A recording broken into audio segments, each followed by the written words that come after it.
Welcome sa Movie Flix Recap. Ngayon pag-uusapan natin ang pelikula na thriller horror na Pinamagatang. Sa nakaraang season 1 ng The Walking Dead, pagkatapos magising ng mag-isa sa isang inabandonang ospital, natuklasan ni Sheriff Rick na ang mundo ay bumagsak sa isang zombie apocalypse. Naglalakbay siya sa winasak na mga bayan habang hinahanap ang kanyang pamilya at kalaunan ay sumama sa isang maliit na grupo ng mga nakaligtas na nakikipaglaban upang manatiling buhay.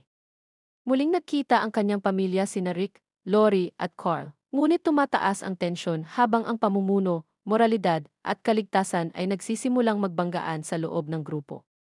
Magkasama nilang tinungo ang CDC sa pag-asang makahanap ng mga sagot at lunas, ngunit natuklasan nilang mas nawawala ang sangkatauhan kaysa sa kanilang inakala.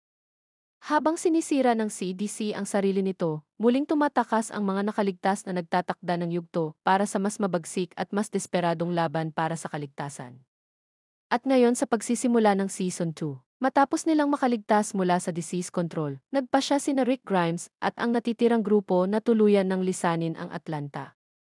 Lubusan nang napasakamay ng mga walker ang lungsod, kaya sinubukan nilang sundin ang ideya ni Shane na magtungo sa kampo ng militar sa Fort Benning upang makahanap ng ligtas na masisilungan. Bago sila umalis, sinubukan ni Rick na makontak si Morgan Jones sa huling pagkakataon tungkol sa lungsod. Pinayuhan niya ito na huwag nang bumalik para sa kaligtasan nilang mag-ama. Habang naghahanda ang grupo sa kanilang biyahe, tahimik na pinagmamasdan ni Shane Walsh ang pamilya ni Rick. Iniwan ng grupo ang ilan sa kanilang mga sasakyan, at tanging ang Easy, ang Cherokee ni Carol Pelletier, at ang motorsiklong dating pag-aari ni Merle Dixon, na ngayon ay minamaneho ng kanyang kapatid na si Daryl, ang kanilang dinala. Pinanood ni Andrea nang may pagkamausisa si Shane habang binubuo at nililinis nito ang kanyang baril ng napakadali. Habang tinuturuan siya ni Shane kung paano linisin ang sarili niyang baril, ipinaliwanag ni Andrea na regalo iyon ng kanyang ama bago sila ni Emmy umalis sa kanilang road trip upang maprotektahan ang kanilang sarili. Habang nagpapatuloy ang konvoy, nadiskubre nila na barado ang daan ng maraming inabandonang sasakyan. Nakakita sila ng daanan sa pagitan ng mga ito, ngunit iminungkahi ni Glenn na dumaan na lang sila sa kabilang highway na nadaanan nila kanina. Tumutol si Dale at sinabing sayang ang gasolina kung ikot pa sila. Dahil dito, dahan-dahan nilang tinahak ang tambak ng mga sasakyan, walang kasiguraduhan kung anong panganib ang naghihintay. Lalong lumala ang sitwasyon nang biglang masira muli ang radiator hose ng Easy, kaya napilitan silang huminto. Nagsimula silang maghalughog sa mga abandonadong sasakyan upang makahanap ng radiator hose na pamalit. Binalaan sila ni Shane na mag-ingat dahil para na raw sementeryo ang highway, kaya posibleng may mga walker pa sa loob ng ilan sa mga sasakyan. Tumulong si Glenn kay Dale sa pagkumpuni ng radiator hose habang nagbabantay si Rick sa likod ng ECE gamit ang ripple, at si Dale naman ay umakyat sa bubong bilang lookout. Bumalik si Andrea sa loob ng ECE upang subukang buuin muli ang baril ni Shane. Pagkatapos ng ilang walang saysay na paghahanap, naglakad-lakad sina Lori, Carol, Carl, at Sofia palayo upang silipin ang mga sasakyan sa unahan. Nakakita si Carol ng malilinis na damit, itinapat ito sa kanyang dibdib at ngumiti. Samantala, nagtutulungan sina Tidog at Daryl sa pagsasali ng gasolina. Nakakita naman si Shane ng delivery van na may mga lalagyan ng malinis na tubig sa loob, dahilan upang matuwa ng husto si Glenn. Habang nagbabantay, napansin ni Rick ang papalapit na walker, ngunit bago niya ito mabaril, nakita niyang may mas malaking grupo ng mga walker na sumusunod dito. Agad niyang binalaan ang grupo na magtago sa ilalim ng mga sasakyan at hintaing makalampas ang mga ito. Humiga ng tahimik si Dele sa bubong ng AC habang dumaraan ang napakaraming walker sa paligid. Nakita ni Shane ang paparating na horde at mabilis na hinila si Glenn, itinago silang pareho sa ilalim ng isang truck.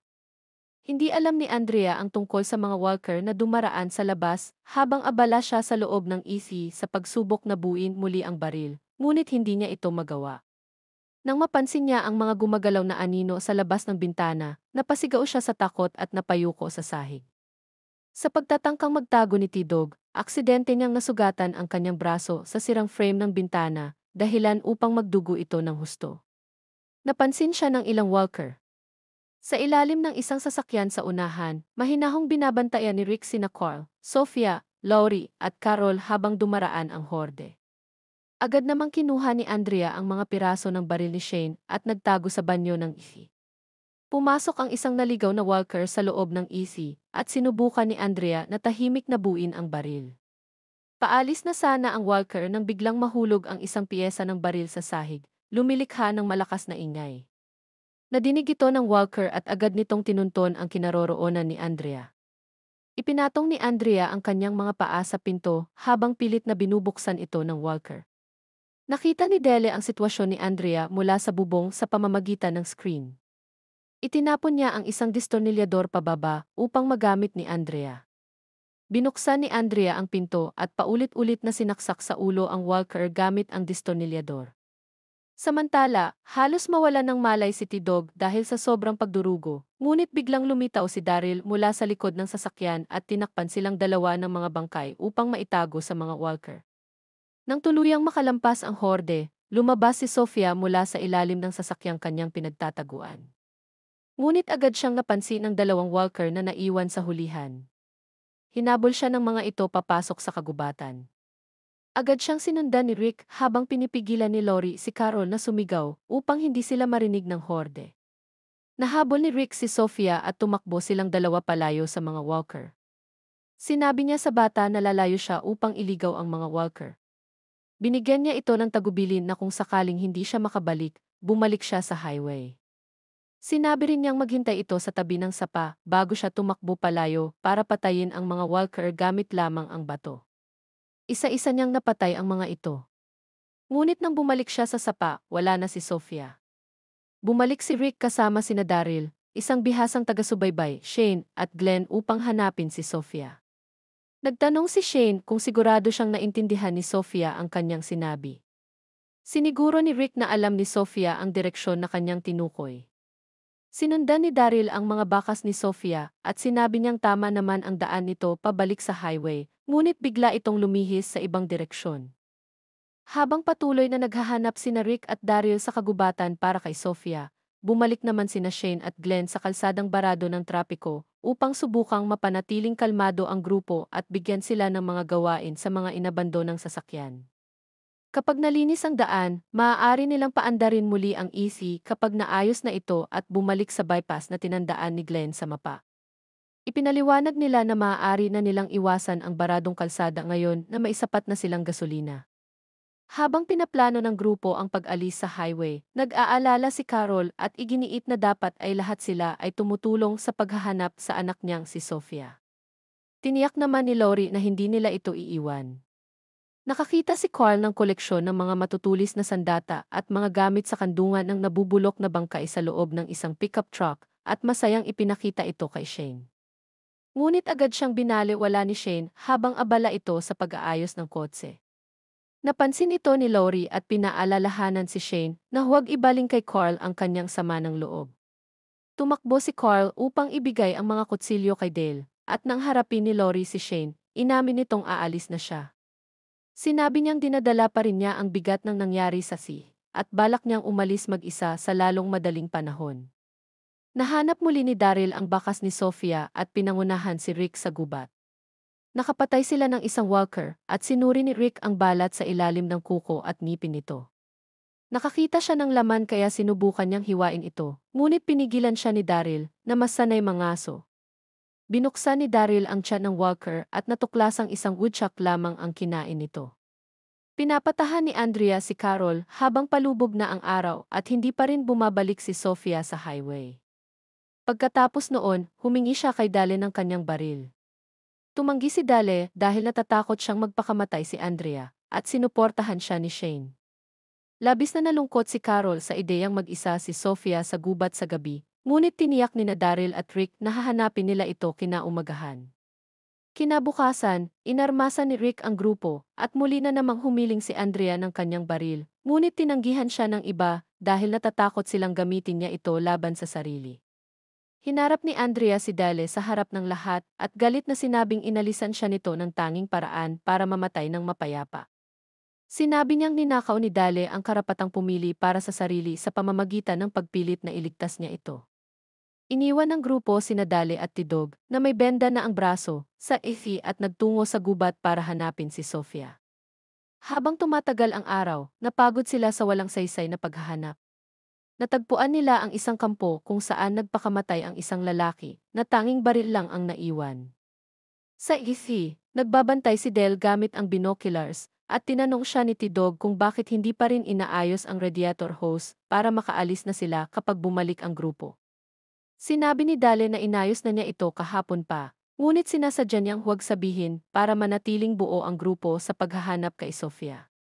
Labis na natuwa ang grupo nang marinig nila ang tunog ng mga kampanang simbahan sa gubat. Umasa silang si Sofia ang nagpatunog nito.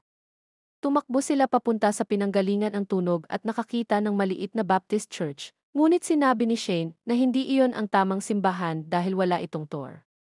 Pumasok pa rin sila, pinatay ang ilang walkers, ngunit wala silang nakitang bakas ni Sofia. Patuloy na iginigiit ni Shane na maling simbahan iyon. Nang muling tumunog ang mga kampana, lumabas sila at natuklasang isang automated timer lang ang dahilan ng tunog. Binunot ito ni Glenn sa inis, habang sinabi ni Carol na babalik muna siya sa loob ng simbahan. Sumama sa kanya sina Carl, Rick at Glenn, habang nagpahinga si Andrea sa lilim sa labas. Narinig ni Andrea sina Laurie at Shane na nag-uusap tungkol sa plano nitong umalis, at narinig niyang sinang-ayunan ni Laurie ang desisyong iyon. Pagkatapos umalis ni Laurie papasok ng simbahan, nilapitan ni Andrea si Shane at hiniling na isama siya. Kapag umalis ito, sinabing pareho silang hindi nababagay sa grupo. Tumanggi si Shane, ngunit hiniling ni Andrea na pag-isipan niya ito. Habang lumiliit ang liwanag ng araw, nagpa siya ang iba na bumalik sa ithi, ngunit ayaw pang sumuko ni Rick sa paghahanap kay Sofia. Napilitan si Shane na manatili. Nakiusap si Carl na sumama at pumayag si Laurie. Sinubukan ni Rick ibigay ang kanyang baril kay Laurie, ngunit ayaw nitong iwan siyang walang armas, kaya ibinigay ni Daryl ang baril na nakuha niya sa lalaking nagpakamatay sa kampo. Sa kanilang pagbalik sa highway, inihayag ni Carol ang pagkadismaya dahil wala silang bagong bakas kay Sofia, at sumang-ayon si Daryl na hindi maganda ang pagkakahiwa-hiwalay ng grupo. Doon naman pinili ni Andrea na harapin si Laurie dahil sa dala nitong baril gayong siya ay pinagkaitan ng isa sa loob ng 2 araw. Galit na ibinigay ni Laurie kay Andrea ang baril, at sinabi nitong tigilan na niya ang pagsisisi kay Rick dahil walang ibang tumakbo para iligtas si Sofia maliban sa kanya. Sinabi rin ni Laurie na pagod na siyang hindi pinagkakatiwalaan ang pamilya nila at malaya silang umalis kung gusto nila. Dahil sa guilt, ibinalik ni Andrea ang baril at nagpatuloy silang lahat pabalik sa highway. Samantala, habang naghahanap sina Rick, Shane, at Carl sa gubat, nakakita sila ng isang usa na nakatigil sa isang bakanting lugar. Itinaas ni Shane ang baril para barilin ito, ngunit pinigilan siya ni Rick habang dahan-dahang lumapit si Carl. Nakangiti itong lumingon kina Rick at Shane, na tahimik na pinagmamasdan habang nakatayo ng marangal ang usa, nakatingin pabalik kay Carl. Biglang pumutok ang isang baril. Bumagsak ang usa at gayon din si Carl, na tinamaan ng bala. Tumakbo si Rick na walang tigil sa isang bukirin, buhat-buhat si Carl na hindi na tumutugon. Kasunod niya si Shane, kasama ang isang matabang mga ngaso na hirap makasabay. Ang lalaking iyon ang bumaril kay Carl at galit na galit si Shane sa kanya. Gaano pa kalayo, sigaw ni Rick habang lumilingon sandali at hingal na sumagot ang mga ngaso, hanapin mo si Herschel. Sabihin mong si Otis ang nagpadala sayo. Tumawid si Rick sa may puno at mula roon ay tanaw niya ang isang bahay sa bukid. Lalong bumilis ang takbo niya sa takot at pag-aalala. Isang dalagang may maikling buhok ang nakakita sa kanya mula sa beranda gamit ang binoculars. Huminto si Rick pagdating sa mga baitang ng bahay at tinitigan ang matandang lalaki na napapalibutan ng kanyang pamilya. Ikaw ba si Herschel? Pakiusap ni Rick. Ipinaliwanag niyang ang tauhan ni Herschel na si Otis ang nakabaril sa kanyang anak. Agad na tinawag ni Herschel ang anak niyang si Maggie at isa pang babae, si Patricia, upang tulungan siyang iligtas si Carl. Dumating din sina Otis at Shane sa bahay at halos hindi makatingin si Otis sa sobrang guilt habang sinubukang damayan ni Shane ang kaibigang tulala at basang-basa ng dugo ng anak niya. Sa loob ng bahay, tinanong ni Herschel Green kung ano ang nangyari. Sinusundan ko ang isang usa, pautal-utal na sagot ni Otis habang nakayakap kay Patricia. Hindi ko siya nakita hanggang sa bumagsak siya. Tinanong ni Herschel ang blood type ni Carl, at sagot ni Rick, T positive, pareho sa akin. Ngunit hindi man lang gumaan ang mukha ni Herschel. Mabuti yan, sabi niya. Huwag kang lalayo, kakailanganin kita. Napag-alaman ni Herschel na nagkapira-piraso ang bala sa loob ng tiyan ni Carl at kailangan niya itong operahan para mailabas lahat. Sa matinding katotohanan iyon, nagising si Rick mula sa pagkamanhid at biglang naalala si Lori. Niyakap niya si Shane at humagulgol dahil hindi pa alam ng asawa niya na nabaril ang anak nila. Samantala, habang naglalakad pabalik sa highway, narinig ng grupo ang putok ng baril mula sa gubat at walang mas nag-aalala kundi si Lori. Bakit isang putok lang? Tanong niya. Alam niyang hindi magsasayang sina Rick at Shane ng bala para sa isang walker lang. Sang-ayon si Carol Pelletier na dapat ay nakabalik na sina Rick at Shane sa grupo, ngunit kalmado si Daryl Dixon habang hawak ang kanyang crossbow. Nilapitan ni Andrea si Carol para damayan siya sa pagkawala ni Sofia, at inamin ni Carol na natatakot siyang baka matulad ang anak niya kay Emmy. Agad naman siyang humingi ng tawad kay Andrea, ngunit tila tuliro na ito, muling nalulungkot sa pagkamatay ng kapatid niya. Sumingit si Daryl. Mahahanap natin ang batang iyon. Ligtas siya. Nagpatuloy silang naglakad pabalik sa highway. Tinanong ni Dale si Tidog kung kamusta na ang braso nito na binalutan ng gasa at tape. Umiwas si Tidog sa tanong, ngunit pinilit ni Dale. Nang silipin niya ang sugat, napansin niyang may impeksyon na ito. Medyo hilo, natawa si Tidog. Yan talaga siguro ang kapalaran ko, no?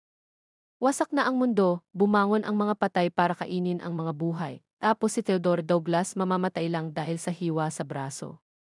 Sinabi ni Dale na kailangan nilang maghanap ng antibiotics. Nabigla sila dahil sa dami ng kotse, wala pa rin silang nakikita. Pagod na, sumama si Tidog sa paghahanap at nakakita ng pakete ng sigarilyo sa glove compartment ng isang minivan. Ngunit napatingin siya sa likod, isang upuang pambata, nababalutan ng dugo at walang laman.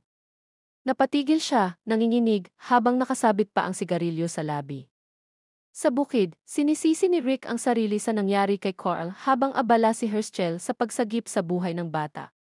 Sinabi ni Rick na kung hindi dahil sa paghahanap kay Sofia at sa pagsama ni Carl, hindi sana ito nabaril. Ngunit itinayo siya ni Shane at sinabing huwag niyang akuin ang lahat ng kasalanan, hindi niya kasalanan ang nangyari kina Sofia at Carl. Tiniyak ni Shane na makakaligtas si Carl, gaya ng pagkakaligtas ni Rick noon nang siya naman ang nabaril. Tinawag ni Maggie si Rick at sinabing kailangan ni Carl ng dugo. Tinusukan ni Patricia ng karayom ang braso ni Rick para kumuha ng dugo. Habang ginagawa ito, pinasok ni Herschel ang sugat ni Carl sa tiyan at napasigaw ito sa matinding sakit. Hinawakan ni Shane si Carl at nakuha ni Herschel ang unang piraso ng bala bago ito himatayin sa sakit. Sinabi ni Herschel na natanggal na niya ang isang piraso, ngunit may 5 pa na masyadong malalim. Kailangan niya si Carl na tulog para maabot ang mga iyon. Ipinaliwanag niya na kung kikilo si Carl habang mas malalim ang pag-opera, maaari niyang tamaan ang ugat at mamatay. Ipinilit ni Rick na kailangang malaman ni Lori, ngunit pinigilan siya ni Shane sa pag-alis dahil kailangan pa ng dugo ni Carl. Sinabihan niya si Rick na maging kasing tatag ng asawa niyang si Lori, na inalagaan din siya noon habang siya ay walang malay matapos barilin. Sinabi ni Herschel kay Rick na kakailanganin ni Carl ng malaking operasyon para matanggal ang natitirang mga bala, ngunit may pagdurugo na sa loob at kulang sila sa kagamitan sa bukid. Kailangan nila ng respirator at iba pang gamit para magawa ang operasyon nang hindi namamatay si Carl. Ipinaliwanag ni Herschel na ang mga kagamitang ito ay galing lahat sa FEMA command post na itinayo sa lokal na high school, 5 milya ang layo mula sa bukid. Nilusob na ng mga nilalang ang lugar nung huli kong makita iyon, sabi ni Otis. Handang mag-isa si Shane, at labis ang pagkakasala ni Rick tungkol dito, ngunit si Otis ay kusang nagboluntaryo na sumama upang maitama ang kanyang pagkakamali. Sinubukan siyang pigilan ng kanyang asawa na si Patricia, ngunit hindi siya nakinig. Nag-alok si Maggie, ang panganay na anak ni Herschel, na hanapin sina Lori at ang natitirang mga nakaligtas upang ipaalam sa kanila ang nangyari. Ibinigay ni Rick kay Otis ang kanyang Colt bilang pangalawang armas bago ito umalis kasama si Shane papunta sa high school at nagpasalamat sa kanya sa paglalakas loob na isugal ang buhay para mailigtas ang kanyang anak. Ang tanging baril ni Otis bukod doon ay ang rifleng ginamit niyang pamutok kay Carl at tahimik niya itong isinilid sa truck habang sila ni Shane ay sumakay sa kanyang pickup truck. Samantala, sa Gisi, si Tidog na ngayoy tila wala sa sarili dahil sa lagnat, ay sinubukang kumbinsihin si Dele na tumakas na silang dalawa gamit ang isi. Dahil naniniwala siyang mabilis silang papatayin ng grupo sapagkat sila ang nakikitang mahina. Hindi siya pinakinggan ni Dele, ngunit napansin niyang lumalala ang impeksyon ni Tidog dahil sa mataas na lagnat, kaya nagpatuloy siya sa paghahanap ng antibiotics. Pinainom niya muna si Tidog ng ibuprofen na nahanap niya upang mapababa ang lagnat. Mga 100 yarda mula sa highway, habang pauwi sila mula sa paghahanap kay Sofia, biglang inatake si Andrea ng isang walker. Agad tumakbo ang grupo upang tulungan siya, ngunit napigilan na siya ng walker sa lupa. Takot na takot siya, at naisip niyang baka ito na ang kanyang katapusan. Biglang may kabayong tumakbo mula sa mga palumpong, at si Maggie, may hawak na baseball bat, ay tinumba ang walker bago pa ito makapanakit kay Andrea. Sinabi ni Maggie kay Laurie na nabaril si Carl, at inutusan siyang sumakay sa kabayo, sabay bigay ng direksyon sa grupo, patungo sa Green Farm na patingin lang si Glenn, naguguluhan. Sinubukan ni Daryl pigilan si Laurie na sumama sa isang estranghero, ngunit dahil sa pagkabigla sa balita, hindi na siya nagtanong pa. Sumakay siya sa likod ng kabayo at sumama kay Maggie patungo sa bukid. Namangha si Rick sa magandang tanawin ng bukid ni Herschel na sinabi nitong nasa kanilang pamilya na ng 160 taon. Sinubukan ni Herschel na paniwalain si Rick na pansamantala lamang ang virus at tiyak na makakahanap ng lunas, ngunit sinubukan ni Rick na ipaliwanag na mas malala ito kaysa sa iniisip niya. Makikitang tumatakbo sina Maggie at Laurie patungo sa bahay sakay ng kabayo. Dumating si Laurie at napahagulgol nang makita si Carl na nakahiga, walang malay at may gasa sa kanyang sugat. Matapos ibigay ni Rick ang kanyang ikalawang blood transfusion, inabutan siya ni Herschel ng isang baso ng orange juice at tiniyak kina Rick at Laurie na mas malaki ang tsansa ni Carl na mabuhay kung makakabalik sina Shane at Otis mula sa high school na dala ang tamang kagamitan. Sinabi rin niyang nagawa na niya ang ganitong operasyon noon, ngunit ipinaalala rin niyang isa siyang veterinaryo, hindi doktor. Hirap tanggapin ni Laurie na iyon na ang pinakamagandang tulong na maaari nilang makuha para sa kanyang anak. Balik sa highway, hindi pa rin kinakausap ni Andrea si Dele na nakarinig ng kanyang sigaw sa gubat. Nagulat si Dele nang marinig na nabaril si Carl, ngunit sinabi niya kay Glenn na dalhin si Tidog sa bukid ni Herschel upang magamot ang kanyang sugat, habang ang iba ay mananatili upang hintayin si Sofia. Nagpasya silang gumawa ng karatula para kay Sofia sa umaga bago sila lumipat sa bukid. Nang marinig ni Daryl na kailangan ni Tidog ng antibiotics, binigyan niya ito ng ilan mula sa tagong gamot ng kanyang kapatid na si Merle, na iniwan sa kampo matapos nitong putulin ang sariling kamay sa Atlanta at tumakas. Dumating sina Shane at Otis sa high school pagsapit ng dapit hapon. Natuklasan nilang nilusob pa rin ito ng mga walker. Nagsagawa sila ng plano upang makatawid sa parking lot at makarating sa inabandonang FEMA trailer. Binuksan ni Shane ang trunk ng isang lumang police cruiser at nakakita ng mga flare. Sinindihan niya ito at habang nadidistract ang mga walker, nagawa nilang makarating sa trailer ng ligtas. Binalaan ni Herschel sina Rick at Laurie na patuloy na bumababa ang blood pressure ni Carl at malapit na silang mapilitang magdesisyon kung gagawin ba ang operasyon ng walang pampamanhid na mas mataas ang tsansang ikamatay nito. Ngunit sinabi rin niyang mamamatay si Carl kung hindi siya maaoperahan. Gustong sumunod ni Rick kina Shane at Otis, ngunit pinigilan siya ni Laurie, alang-alang sa kanya at sa kanilang anak. Matapos matagumpay na makuha ni na Shane at Otis ang mga kailangang kagamitan mula sa trailer, agad silang nilusob ng mga walker.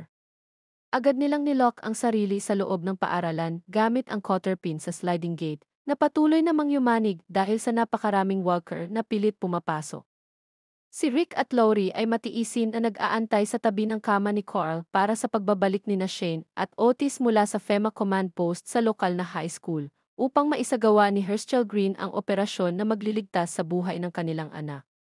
Si Rick, nang hihina matapos ang maraming blood transfusion para mapanatiling buhay si Carl, ay ikinuwento kay Laurie ang isang pamilyar na kwento tungkol sa kalokohan na ginawa ni Shane sa principal noong sila ay nasa high school pa. Nakatuon sa kalusugan ng kanilang anak, nagmamakaawa si Laurie sa kanya na kumain upang mapanatili ang kanyang lakas, habang sinisikap ni Rick na kumbinsihin siya na magiging maayos si Carl.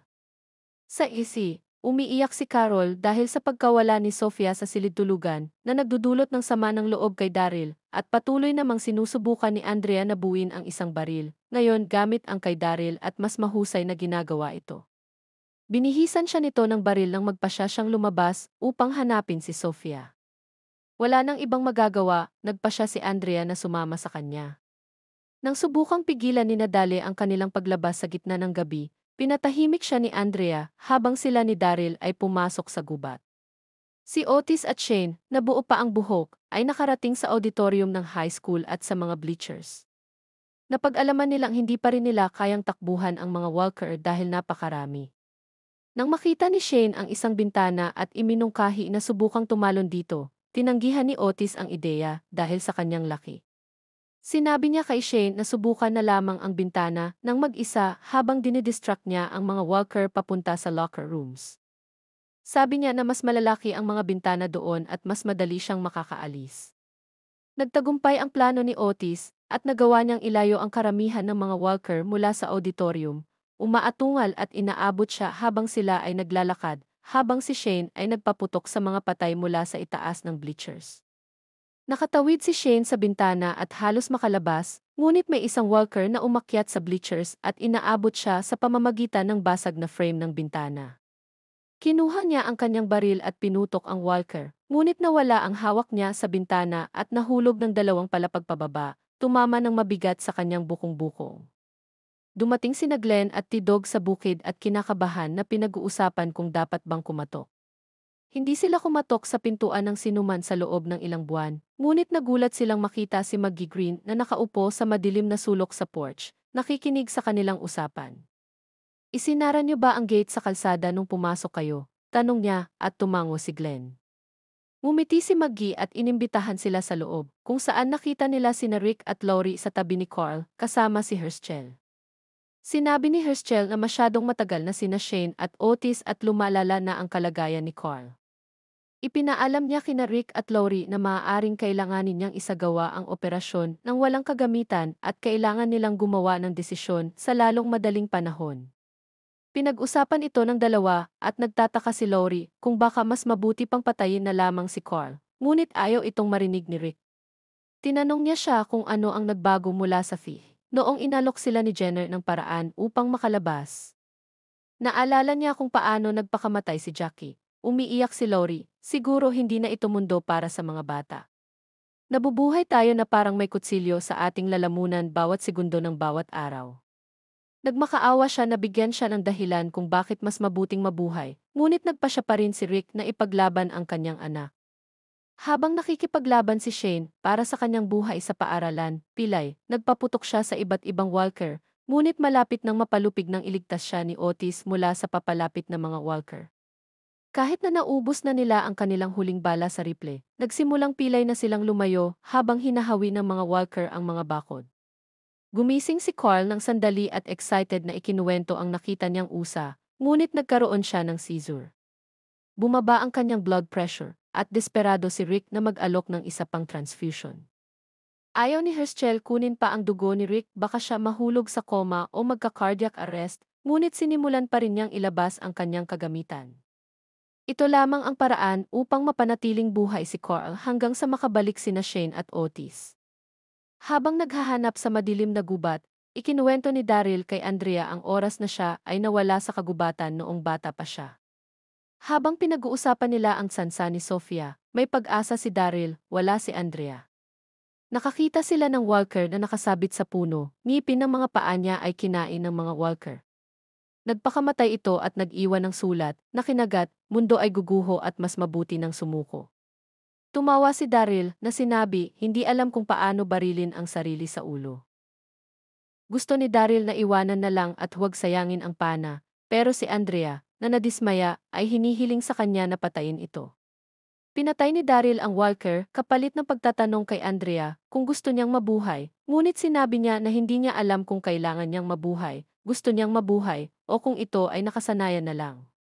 Hindi makatulog, sumama si Carol kay Dale sa bubong ng AC upang magbantay.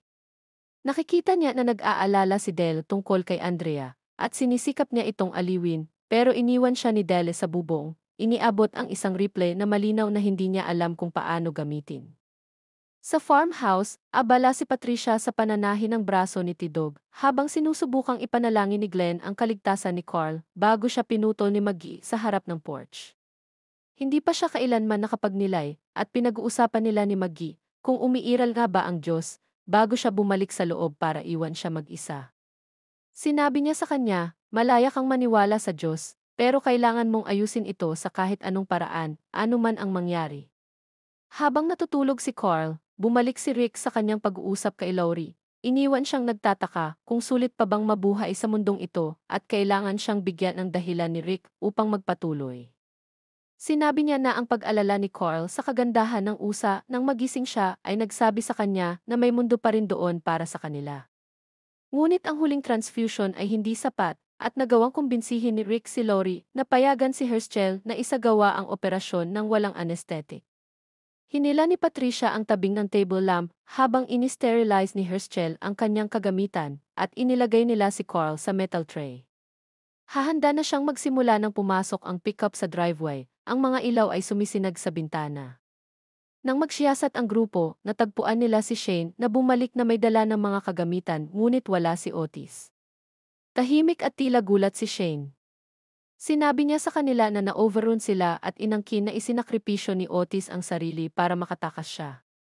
Ipinag-utos ni Herschel na walang sinuman ang magsasabi kay Patricia hanggang matapos ang operasyon at umiiyak si Maggie habang niyayakap ni Rick si Shane sa pagbabalik ng kagamitan at pinapalakas siya. Sinasabi na gusto ni Otis na maitama ang kanyang pagkakamali.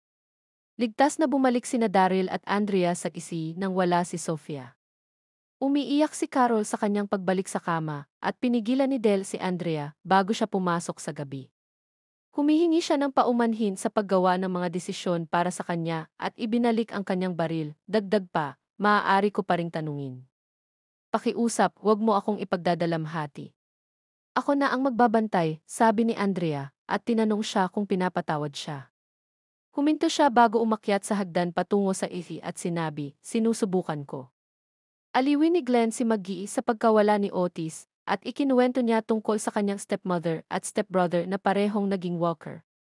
Naitaguyod ni Herschel si Carl na nagdulot kay Rick at Laurie na halos umiyak. Nag-alok si Rick na tulungan si Herschel sa pagsasabi kay Patricia tungkol kay Otis. Habang umiiyak, nanonood si Shane mula sa sala. Pumunta si Shane sa kwarto ni Carl kung saan nakita niya si Laurie sa tabi ng kanyang kama at tahimik na nanatili sa likuran. Manatili ka, sabi niya, ngunit hindi niya magawa. Pumunta si Shane sa banyo at naligo, at sa kanyang buong buhok, natagpuan niya ang isang bald spot na tila hinila ang buhok mula sa kanyang anit. Naalala niya ang nangyari sa high school habang naghahanap sa banyo, sa iba't ibang drawer at kabinet ng electric razor. Sa isang flashback, nakikita si Otis na hinahatak si Shane matapos siyang bumagsak dahil sa injury sa bukong-bukong. Pinaputok nila ang iba't ibang walker at nagawa nilang makarating sa parking lot na may herd ng mga walker sa kanilang likuran. Pareho na silang naubos sa huling bala. Sinabi ni Shane kay Otis na iwan siya at kunin ang mga kagamitan, ngunit tumanggi si Otis na iwan siya at hinila siya pataas, tinutulungan siya. Pumapayat si Shane habang papalapit ang mga walker. Walang ibang pagpipilian para mabuhay, tinitingnan niya si Otis. Pasensya na, sabi niya, at tinitingnan siya ni Otis, naguguluhan, habang binabaril siya ni Shane sa binti gamit ang huling bala. Sumigaw si Otis sa sakit, bumagsak. Hinawakan ni Shane ang backpack ni Otis na may lamang kagamitan na kailangan ni Carl. Ngunit nakikipaglaban si Otis, hinahawakan ang isang kumpol ng buhok at pinapakpakan siya. Sa huli, napagtagumpayan ni Shane ang kanyang lakas, kinuha ang baril, at iniwan siya bilang pain para sa mga walker. Dumagsa ang mga walker kay Otis, kinakain siya, habang nakahagilap na umalis si Shane nang hindi napapansin. Sa loob ng banyo ng Greens, nag-ahit si Shane ng kanyang ulo upang itago ang bald spot at protektahan ang kanyang lihim. Ang mga baka ay nanginginain sa bukid habang sina Daryl, Andrea, Dale, at Carol ay dumating sakay ng easy kasama ang iba pa nilang gamit, habang sina Shane, Tidog, at Glenn ay tumutulong sa pamilya ni Herschel na mag-ipon ng mga bato para sa libing ni Otis. Nakaupo sina Rick at Lori sa tabi ng kanilang anak na si Carl, habang ito ay nagpapagaling mula sa operasyon na ginawa sa nakaraang episode upang alisin ang mga piraso ng bala sa kanyang tiyan. Sandaling nagising si Carl at tinanong kung ayos lang ba si Sofia. Upang hindi siya ma-stress, sinabi ni Rick na ayos lang si Sofia. Pagkatapos makapahinga ang lahat, pinangunahan ni Herschel ang libing ni Otis, nilalagyan ng mga bato ang kanyang libingan na kanilang inipon kanina, at hiniling kay Shane na suot ang overalls ni Otis, na magbigay ng maikling eulogy dahil siya ang huling nakasama ni Otis bago ito namatay. Alam ang totoo sa likod ng pagkamatay ni Otis, sinubukan ni Shane na umiwas sa pagsasalita, ngunit nakiusap si Patricia, ang asawa ni Otis, na bigyan ng kahulugan ang kanyang pagkamatay, dahil si Shane lamang ang nakasaksi sa mga huling sandali ni Otis. Nagsimula si Shane sa kanyang eulogy, sinasabing isinakripisyo ni Otis ang kanyang buhay upang mailigtas si Carl. Pagkatapos ng libing, dinala ng panganay na anak ni Herschel na si Maggie ang mapa ng county upang makatulong sa paghahanap kay Sofia. Ngunit hindi pumayag si Herschel na umalis sina Rick at Shane sa bukid dahil sa pilay ni Shane at dahil nagbigay si Rick ng 3 unit ng dugo para kay Carl noong nakaraang araw. Nagpasya si Daryl na siya na lamang ang lalabas upang hanapin si Sofia. Iminungkahi ni Shane na turuan na ang lahat kung paano bumaril, ngunit hindi sang-ayon si Herschel na magdala ng baril sa kanyang lupain. Sumang-ayon si Rick kay Herschel na dapat nilang igalang ang mga patakaran ng pamilya dahil bisita lamang sila. Ayaw man ni Shane, iniabot niya ang kanyang baril at sumunod din si Andrea nang may pag-aatubili. Gayunpaman, nakumbinsi ni Rick si Herschel na payagan si Dale na manatiling tagamasid upang bantayan kung may mga walker na malapit. Nagkasundo ang grupo na kung sakaling matagpuan nila si Sofia at nakagat na ito, gagawin nila ang nararapat. Sinabi ni Maggie na paubos na ang mga medical supplies at nagboluntaryo siyang pumunta sa botika na nasa 1 milya ang layo upang kumuha pa. Iminungkahi ni Rick na samahan siya ni Glenn na tinawag niyang key go-to-town expert ng grupo. Natagpuan ni Shane si Lori malapit sa isi at nagkaroon sila ng maikling, medyo awkward na pag-uusap tungkol sa kalagayan ni Carl. Umupo si Shane sa mesa upang linisin ang mga baril at sumama sa kanya si Andrea, sabik matutong bumaril ng maayos. Pagkatapos sabihin ni Maggie kay Glenn ang tungkol sa kanilang biyahe sa bayan, tinanong siya ni Dale tungkol sa mga poso sa bukid. Ipinaliwanag ni Maggie na ginagamit ang 2 poso para sa mga baka ngunit kasing linis pa rin ang tubig sa bahay. Sinabi niyang maaaring kumuha sina Dale at Tidog ng kailangan nila. Pagkatapos nito, umalis siya upang ayusin ang mga kabayo para sa biyahe, laking gulat ni Glenn. Sinubukan ni Rick na pigilan si Daryl na magpunta mag-isa, sinasabing maaari silang maghintay hanggang bukas kapag handa na ang lahat. Habang papasok si Daryl sa kagubatan, lumapit si Herschel kay Rick. Nang ialok ni Rick na doon nila itayo ang kampo malapit sa kamalig upang mabigyan ng privacy ang pamilya Green, sinabi ni Herschel na mas mabuting manatili sila malapit sa bahay. Sinabi ni Herschel kay Rick na ayaw niyang isipin ng grupo na maaari silang manatili ng matagal. Kapag natagpuan mo na ang batang babae at maayos na ulit ang anak mo, inaasahan kong aalis na kayo. Kailangan nating malinaw dyan, wika niya. Habang nakatitig si Glenn kay Maggie na kontrolado ang 2 kabayo, sa paghahanda nilang umalis, tinawag siya ni Lori at iniabot ang isang papel na mailistahan ng mga kailangan niyang bilhin. Bukod pa rito, binigyan siya ni Lori ng isa pang papel at hiniling na kumuha ng isang espesyal na gamit mula sa seksyon ng feminine hygiene sa botika. Samantala, nagpunta sina Tidog at Dale sa isa sa mga poso upang kumuha ng tubig para sa grupo. Napansin ni Dale ang butas sa mga tabla na tumatakip sa poso, kaya lumapit siya upang silipin.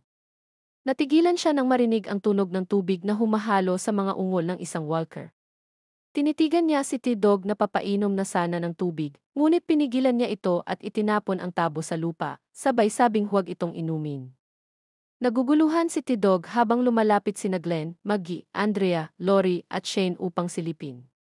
Sa ilalim ng poso, isang namamaga at basang zombie ang pilit na umaabot sa kanila. Samantala, pinag-aaralan ni Rick at Herschel ang mapa mula sa isang tanawin sa bukid at pansamantalang huminto sa usapan tungkol sa paghahanap kay Sofia. Napunta ang usapan sa Diyos. Inamin ni Rick na halos wala na siyang pananampalataya at tinangkang ipaliwanag ni Herschel na may kamay pa rin ang Diyos sa kanyang paggising mula sa koma, sa muling pagkikita nila ng kanyang pamilya at sa pagkakaligtas ni Carl. Ibig sabihin, kakaiba talaga ang sense of humor ng Diyos, sagot ni Rick. Pinag-usapan ng grupo kung ano ang dapat gawin sa Walker sa poso. Napagkasunduan nilang kung babarilin nila ito roon, siguradong madudumihan ang tubig. Nagpasya silang kailangang hilahin palabas ang Walker. Sinubukan nilang painin ito ng dilatang hamon, ngunit hindi ito gumana. Napagtanto nilang hindi ito kakain ng pagkain na hindi sariwa. Dahil wala silang ibang paraan, nagpasya silang si Glenn ang ibababa sa poso. Plano nilang itali niya ang Walker ng lubid upang mahila ito palabas ng buhay at hindi madumihan ang tubig bago patayin. Ayaw ni Maggie sa ideya, ngunit alam niyang iyon lamang ang paraan upang mapanatiling malinis ang tubig.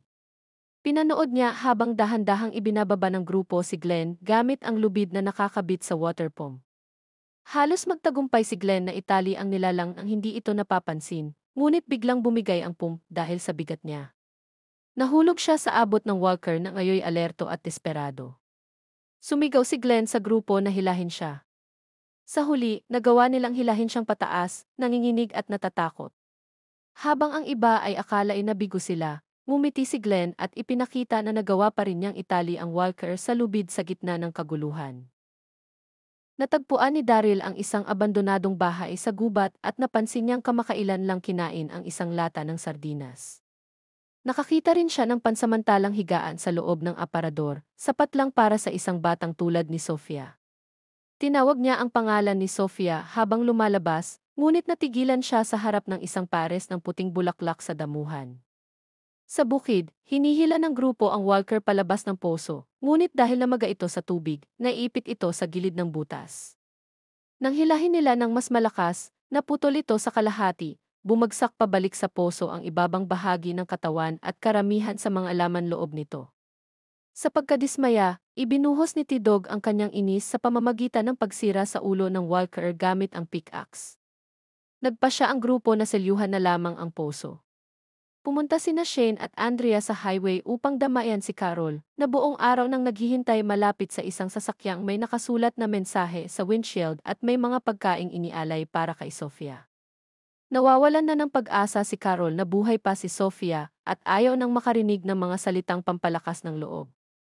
Umiiyak siyang umalis sa highway kasama sina Andrea at Shane na nakakita ng posibleng lugar para mag-practice sa pagbaril. Habang malubha pa ang pilay ni Shane sa kanyang bukong-bukong, ipinaliwanag niya kay Andrea na minsan, kailangan mong magtiwala sa instinct mo kapag ipinagtatanggol mo ang sarili mo gamit ang baril. At ikinuwento niya nang hindi binabanggit ang pangalan ni Otis kung paanong kinailangan niyang iwan ito upang mailigtas ang iba. Samantala, nahihiyang sinusubukang magsimula ng usapan si Glenn kay Maggie habang nakasakay silang dalawa sa kabayo papunta sa bayan. Tahimik si Maggie dahil hindi pa siya nakakita ng Walker na pinatay sa malapitan, laging protektado siya sa bukid. Pagdating nila sa lokal na botika, inabot ni Glenn ang listahang ibinigay sa kanya ni Lori at sinabing maglilibot muna siya para tingnan kung ano ang mga dapat kunin. Habang umaalis si Maggie upang maghanap, kinuha ni Glenn ang espesyal na listahan ni Lori mula sa kanyang bulsa. Nang matagpuan niya ang seksyon ng feminine hygiene, naghalungkat siya sa mga kahon hanggang sa makita niya ang isang True Blue pregnancy test. Nang mabasa niya ang kahon at maunawaan kung bakit ito kailangan ni Lori, bigla siyang natigilan. Dumating si Maggie at mabilis niyang isinilid ang pregnancy test sa kanyang bag bago pa ito makita. Tinanong siya ni Maggie kung bakit siya nasa seksyong iyon ng tindahan at kumuha si Glenn ng kahit anong kahon para pagtakpan ang dahilan. Isa pala iyong kahon ng kondom. Tinanong siya ni Maggie kung may nobya ba siyang hindi niya alam o kung kumpiyansa lang talaga siya sa sarili. Nautal si Glenn at sinabing wala siyang nobya at hindi rin siya ganoon. Hindi niya alam kung paano makakaalis sa sitwasyon, kaya binigyan siya ni Maggie ng daan palabas. Makikipagtalik ako sa'yo, sabi niya. Hindi naman marami ang pagpipilian natin ngayon. Hinubad niya ang kanyang pang-itaas at bra at hinalikan si Glenn na nagpaubaya sa pagkabigla. Nagtalik sila. Hiniling ni Rick kay Herschel na pag-isipan pa ang pagpapaalis sa kanila sa bukid kapag gumaling na si Carl at natagpuan na si Sofia. Nag-aatubili si Herschel ngunit sinabing iisipin niya ito kung igagalang ng grupo ang kanyang mga patakaran. Sinabi ni Rick na pinagsisisihan niyang nagsinungaling siya kay Carl nang tanungin siya kaninang umaga kung ayos lang si Sofia. Tiniyak naman ni Herschel na naniniwala siyang mabuting ama si Rick. Natagpuan ni Rick si Lori sa silid ni Carl at sinabi nitong nagising kanina ang bata at hinanap siya. Bago siya umalis ng silid, tinitigan ni Rick ang kanyang anak ng may kapayapaan. Alam niyang magiging maayos na ito. Habang pauwi sina Maggie at Glenn sa bukid, sinabi ni Maggie na isang beses lang dapat ang nangyari sa kanila, bagay na ikinadismaya ni Glenn. Pagdating nila sa bukid, agad na napansin ni Herschel ang kakaibang tingin sa anak, tila alam niyang may nangyari. Mabilis namang sinabi ni Maggie na wala. Binati ni Lori si Glenn malapit sa isi, at iniabot nito sa kanya ang pregnancy test na agad niyang itinago sa likod ng kanyang pantalon. Gusto sanang magsalita ni Glenn, pero hindi niya magawang tumingin kay Lori at tahimik na lang siyang lumayo. Sa loob ng EC, bumalik si Daryl na walang bagong bakas kay Sofia, ngunit may dala siyang bulaklak na katulad ng nakita niya sa labas ng bahay, nakalagay sa bote ng beer na ginawang parang florera. Inabot niya ito kay Carol, na abala sa paglilinis ng EC upang libangin ang sarili, sinasabing gusto niyang maging maayos ito pagbalik ni Sofia. Ikinuwento ni Daryl ang alamat ng Cherokee Rose, ang bulaklak na sinasabing sumibol mula sa luha ng mga inang Cherokee na nawalan ng mga anak sa gutom at sakit sa Trail of Tears matapos paalisin ng mga puti ang mga katutubo sa kanilang lupain. Hindi ako tanga para maniwalang may bulaklak na sumibol para sa kapatid ko, sabi ni Daryl, pero naniniwala akong itong isa ay para sa anak mo. Nanatili si Rick sa tabi ni Carl hanggang sa magising ito kinagabihan. Humingi agad siya ng tawad sa pagsisinungaling tungkol kay Sofia. Sinubukan niyang ipaliwanag kung bakit niya ito ginawa, ngunit madali siyang pinatawad ni Carl at sinabing-sinabi na sa kanya ni Lori ang totoo. Biniro pa niya ang ama tungkol sa kanila na pareho ng nabaril. Napatawa si Rick at inabot sa kanya ang kanyang sombrerong pang-sheriff bilang simbolo ng kanilang pinagsamang karanasan. Nagpalitan sila ng "T I love you" at muling nakatulog si Carl. Matapos ibigay ang kanyang sombrero, nagsimula ng isang tabi ni Rick ang dating pagkatao niyang tagapagpatupad ng batas, hinubad niya ang kanyang uniforme at inilagay sa drawer ang kanyang badge sa bahay ni Herschel. Pumasok si Lori habang ginagawa niya ito at tiningnan ang peklat ng bala sa kanyang tagiliran. Paglabas niya ng bahay, may hawak siyang kutsilyo at naglakad papunta sa malayong bahagi ng bukid, hindi napapansin ng mga kumakain sa loob ng EC, sina Dale, Carol at Andrea. Sa isang liblib na bahagi ng bukid, kinuha niya mula sa kanyang pantalon ang pregnancy test, ihi sa stick at naghintay. Nang makita niya ang plus sign, napaiyak siya ng labis, alam na niyang buntis siya. Sa bukirin, nagising ng late si Lori sa loob ng kanyang tent at agad siyang nakaramdam ng pagka-guilty. Nagsimula na si Carol sa mga gawain at sinabi niyang siguro ay kailangan talaga ni Lori ang pahinga, ngunit hindi sumagot si Lori nang tanungin siya ni Carol kung ayos lang ba siya. Tinanong ni Carol si Lori kung matutulungan niya itong ihanda ang hapunan para kina Herschel at ang kanyang pamilya bilang pasasalamat sa pagtanggap nila sa mga survivors. Samantala, si Rick ay naghahanda ng search grid kasama sina Shane, Daryl Dixon, Andrea at Tidog. Si Jimmy, ang binatilyong nobyo ng bunsong anak ni Herschel na si Beth, ay nagboluntaryong sumama sa paghahanap dahil kabisado raw niya ang lugar, pero wala siyang baril. At sinabi ni Shane na magiging walang silbi siya hanggang hindi siya sumasama sa gun training ng grupo. Kaya inalok siya ni Andrea na sumama sa kanya at kay Tidog. Plano ni Daryl na maglakad mag-isa sakay ng kabayo para hanapin si Sofia dahil mas makikita raw niya mula sa mataas na bahagi. Nag-usap sina Glenn at Maggie tungkol sa nangyari sa parmasya. Umamin si Maggie na hindi niya sigurado kung gusto ba talaga niya si Glenn. Habang hinahanap nila Sofia sa kakahuyan, pinag-usapan ni Rick at Shane ang mga naging karanasan ni Shane noong high school. Nang idagdag ni Shane na delikado ang nostalgia dahil pumipigil ito sa mga tao na malaman kung kailan dapat mag-move on, alam ni Rick na ang tinutukoy niya ay ang paghahanap kay Sofia. Hinamon ni Shane si Rick tungkol sa pagdedesisyon nitong tulungan palagi ang iba kahit dapat ay nakatuon sila sa sariling survival. Ipinaalala niya kay Rick na base sa karanasan nila sa pulisya, kapag lumagpas sa 72 oras ang nawawalang bata, bangkay na ang hinahanap at iyon ay bago pa muling nabuhay ang mga patay. Sakay ng isa sa mga kabayo ni Herschel, si Daryl ay naglalakbay sa kakahuyan nang may makita siyang kung anong bagay sa tabi ng tubig. Pinatigil niya ang kabayo at bumaba at nakita ang manika ni Sofia, gusgusin at basa sa tabi ng kahoy. Tinawag niya si Sofia pero walang tugon. Kinuha niya ang manika at bumalik sa kabayo, pero natakot ito dahil sa ahas sa damo at naihulog si Daryl bago tumakbo ng walang kontrol. Gumulong si Daryl pababa ng punong tubong bangin at bumagsak ng malakas sa mababaw at mabatong tubig, habang ang isa sa kanyang aro, na nakasabit sa likod, ay tumusok sa kanyang tagiliran. Pinunit niya ang sleeves ng kanyang shirt para mapanatili ang aro sa lugar bago gumamit ng kahoy para hanapin ang kanyang crossbow sa malalim at maulap na tubig. Umakyat siya muli sa matarik na bangin gamit ang kahoy at pilit na itinutulak ang sarili kahit nanghihina.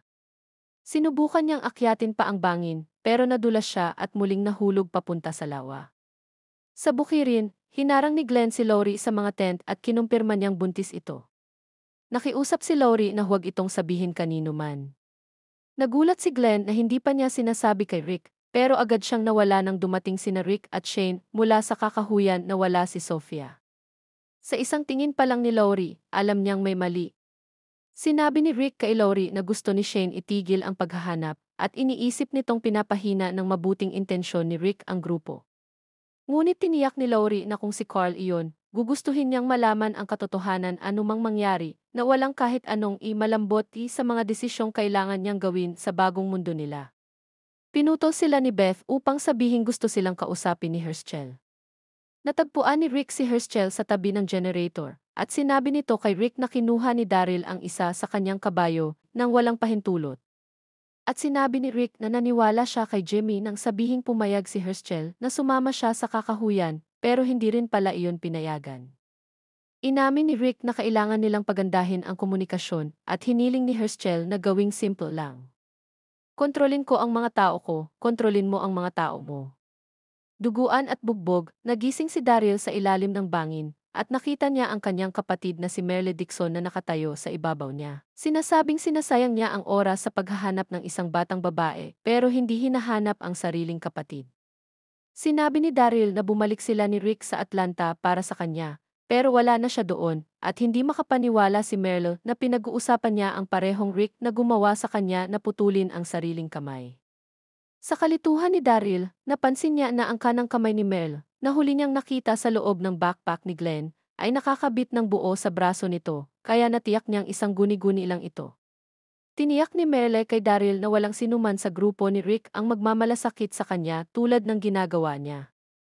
Hindi nila dugo mo.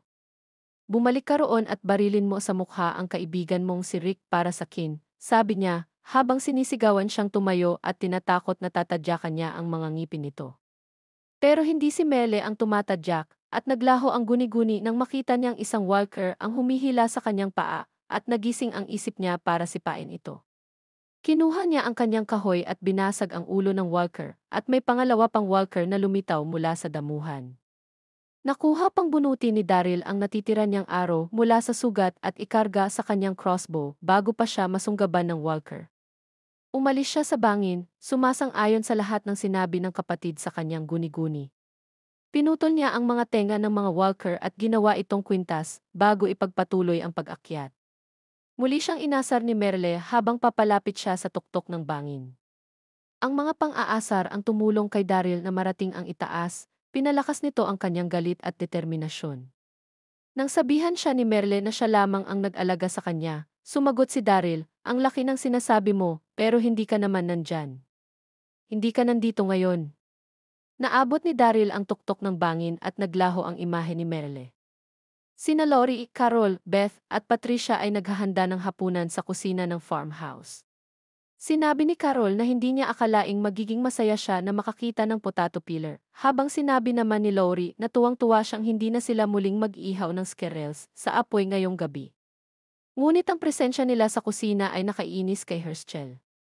Sinabi niya kay Maggie na nag-aayos ng mesa na kailangan nilang magtakda ng malinaw na hangganan para sa mga tao ni Rick at sinabi ni Maggie na hindi niya maintindihan kung bakit ito problema, hapunan lang naman ito.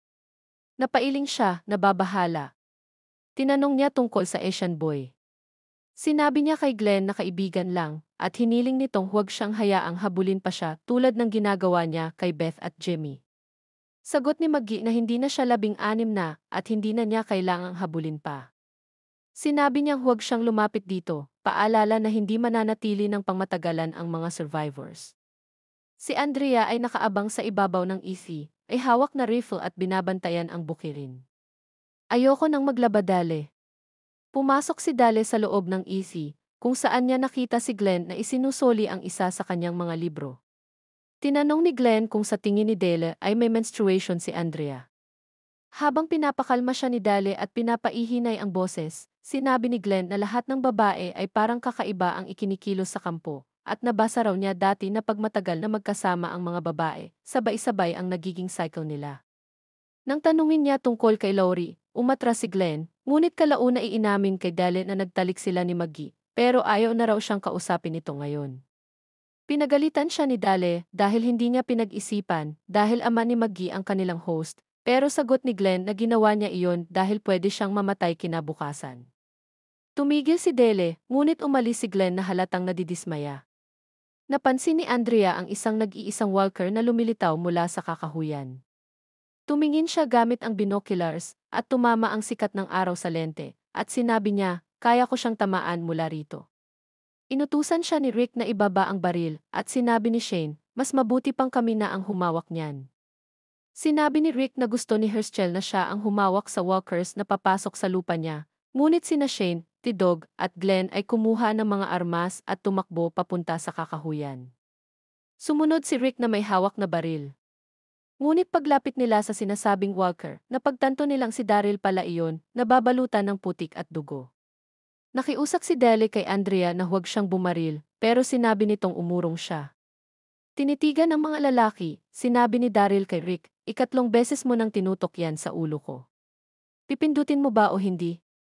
Ibababa na sana ni Rick ang baril, ngunit nagpaputok si Andrea mula sa itaas ng EC, tinamaan si Daryl sa ulo.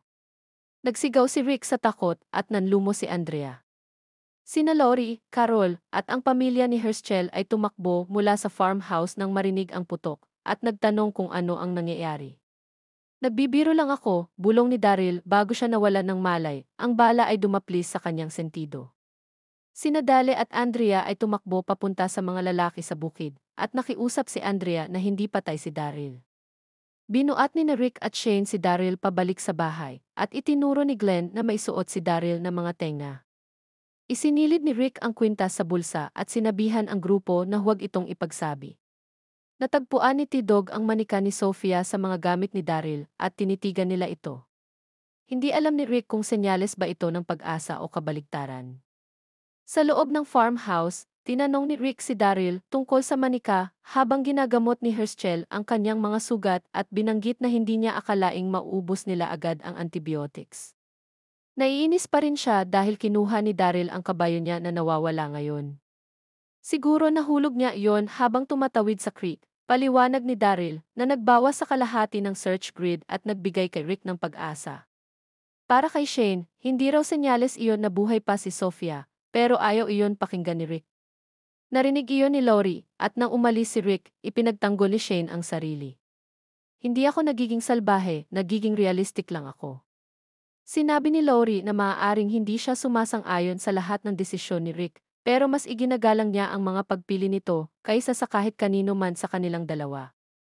Sagot ni Shane na ang tanging mahalaga sa kanya ngayon ay si Lori at Carl, kaya hindi raw niya iniisip kung ano ang kailangan ng iba, kahit pa mga hulugan iyon ng pag-abandona sa nawawalang bata.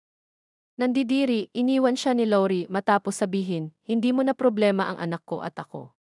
Malungkot si Andrea sa hagdan ng porch, at umupo si Dale sa tabi niya. Kinagabihan, habang natutulog si Carl para makabawi mula sa kanyang pinsala, mag-isa si Lori sa tabi ng kanyang kama, umiiyak habang iniisip kung ano ang gagawin niya sa kanyang pagbubuntis. Pumasok si Carol at sinabing handa na ang hapunan, hindi na nagulat na umiiyak si Lori sa mundong ginagalawan nila ngayon. Pinunasan ni Lori ang kanyang luha at bumaba para kumain. Umupo ang dalawang grupo sa isang tahimik at awkward na hapunan, at sinubukan ni Glenn na basagin ang tensyon, tinanong kung may marunong ba maggitara, dahil sa gitara na nakuha ni Dale sa traffic snarl. Si Otis, mahina ang sabi ni Patricia, at nanatiling tahimik ang lahat.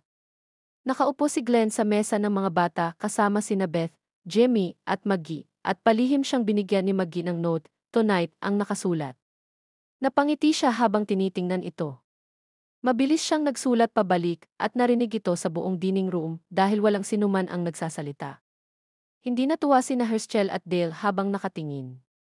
Umakyat si Carol, dala ang plato ng pagkain para kay Daryl at nagpasalamat sa ginawa nitong paghahanap kay Sophia. Hinalikan ang nakabalot na ulo nito.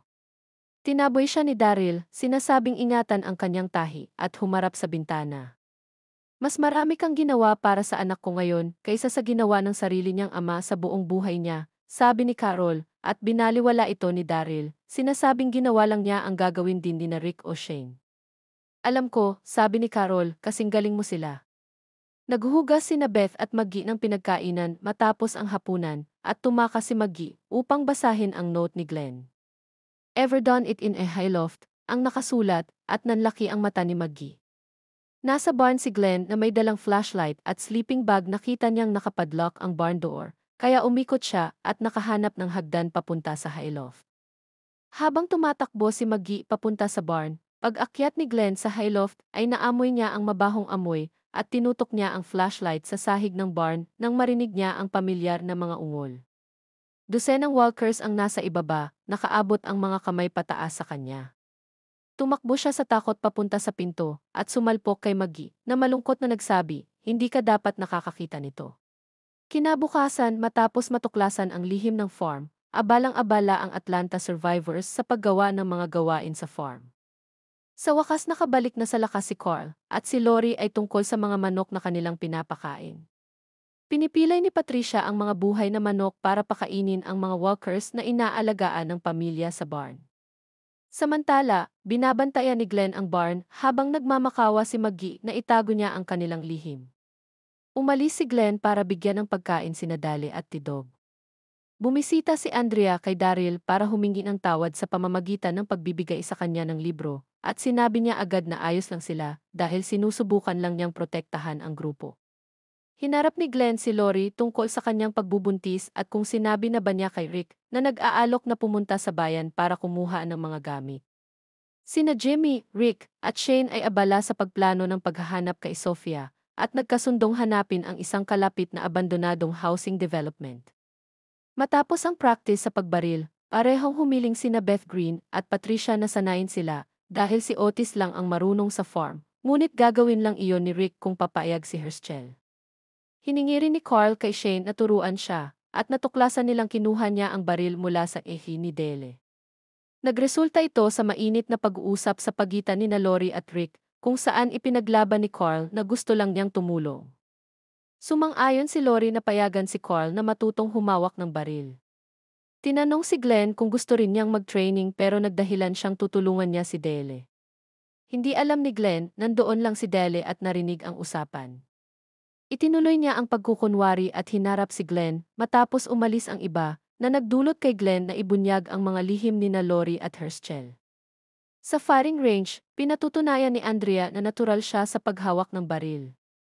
Tinanong niya si Shane kung bakit nanatili siya sa kampo, pero hindi siya sumagot at tumitig lang kina Carl at Lori kasama si Rick.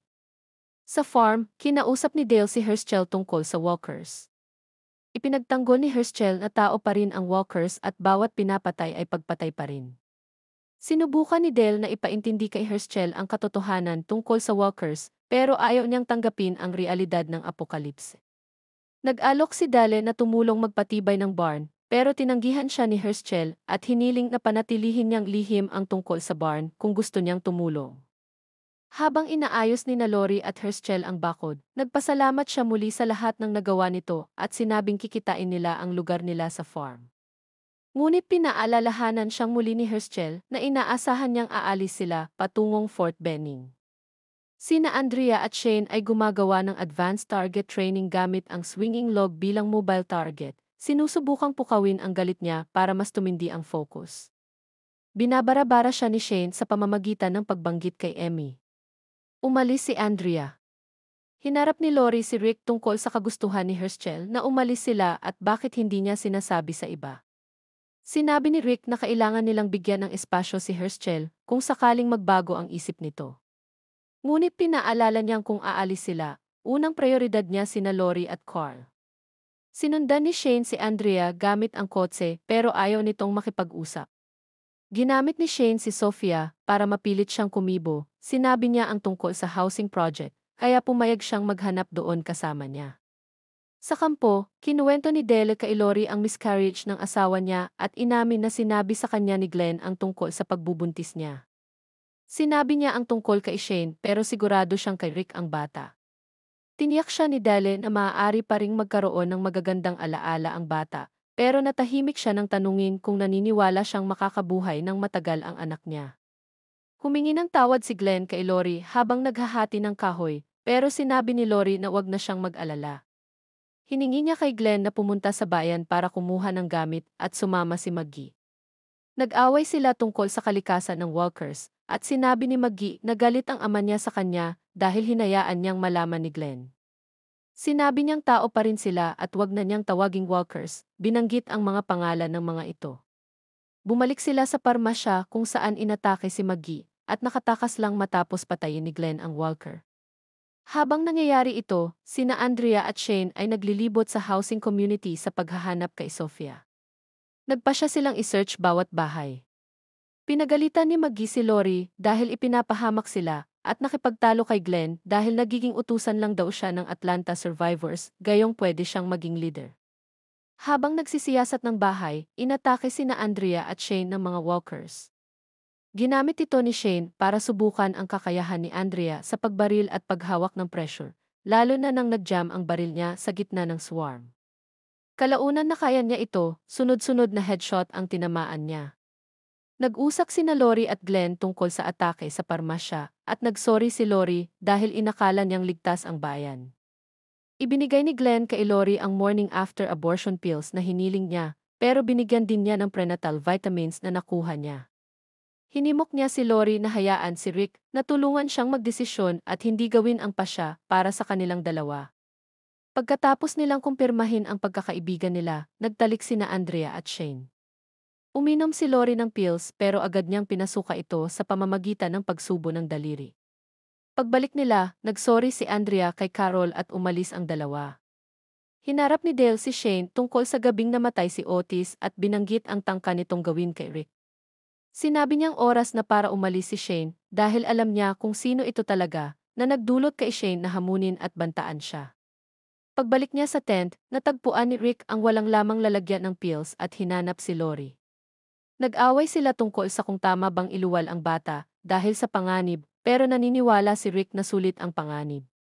Tinanong niya kung may iba pang lihim at inamin ni Lori na nakipagtalik siya kay Shane noong akala niyang patay na si Rick. Sinabi ni Rick na alam niya na, aray ko. Lahat ay nakaupo sa kampo habang kumakain ng almusal. Tumitingin si Glenn sa bahay kung saan nakatayo si Maggie, umuiling, saka tumingin kay Dale na tumango.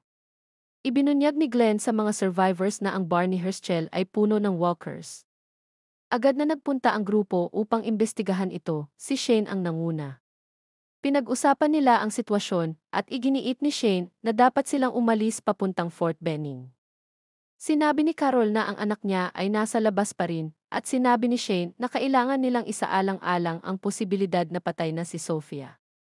Iginiit ni Daryl na malapit na niyang mahanap ito, ngunit hindi ito nakapagpagaan ng loob ni Shane. Sinabi ni Rick na kakausapin niya si Herschel tungkol sa barn at sa pananatili. Nang ibunyag ni Dele na nakikita ni Herschel ang mga walkers bilang mga maisakit lamang at may dahilan naman, lalo lang itong ikinagalit ni Shane dahil hindi niya sinabi agad, ngunit inakala ni Dele na magiging ayos lang. Nagsisimulang yugi ng mga walkers sa loob ng barn ang mga pinto. Alam ng mga survivors na kailangan nilang harapin ang problemang ito sa lalong madaling panahon. Nagbabantay si Shane sa barn, sinusuri ang mga kandado. Sinubukan ni Glenn kausapin si Maggie, ngunit tinanggihan siya nito sa pamamagitan ng pagbagsak ng itlog sa sombrero niya. Nag-usap sina Carl at Lori tungkol kay Sofia. Sinabi ni Carl na ayaw niyang umalis sa bukid hanggat hindi nila nakikita si Sofia, at kahit pagkatapos pa noon. Sinundan ni Carol si Daryl sa stables at sinabihang huwag nang hanapin si Sofia dahil sa kanyang mga sugat at dahil hindi niya kakayaning mawala rin ito. Nagalit si Daryl at lumabas ng stables. Sa gisi, ibinalik ni Dali kay Glenn ang kanyang sombrero. Sa loob, naghahanda si Andrea ng armas para sumama kay Rick sa paghahanap kay Sofia. Binalaan siya ni Dele tungkol kay Shane, ngunit hindi siya sang-ayon dito. Pag-alis ni Andrea, inutusan ni Dale si Glenn na kumuha ng tubig.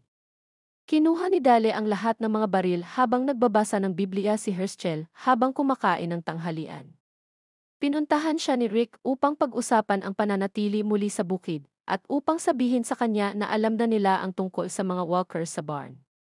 Gusto lamang ni Rick na makipag-usap, ngunit iginiit ni Herschel na dapat silang umalis bago matapos ang linggo at hinarap siya ni Rick tungkol sa katotohanang kakaharapin nila. Ikinuwento niya kay Herschel na tanging sa balita lamang nakita ang apokalips, ang tungkol kay Hana, at hiniling niyang hayaan silang manatili dahil ang bukid ang nag-iisang ligtas na lugar para sa kanila. Sa huli, sinabi niya kay Herschel na espesyal ang bukid at kailangan niyang manatili dahil buntis ang kanyang asawa. Pag-alis ni Rick, tahimik na nagtitigan sina Maggie at Herschel. Sumama si Rick kay Shane sa barn at sinabi sa kanya na buntis si Lori. Maya-maya, sinubukan ni Herschel bigyang katwiran ang pagpapalaya sa grupo, sinasabing hindi na kailangan ni Carl ang tulong niya.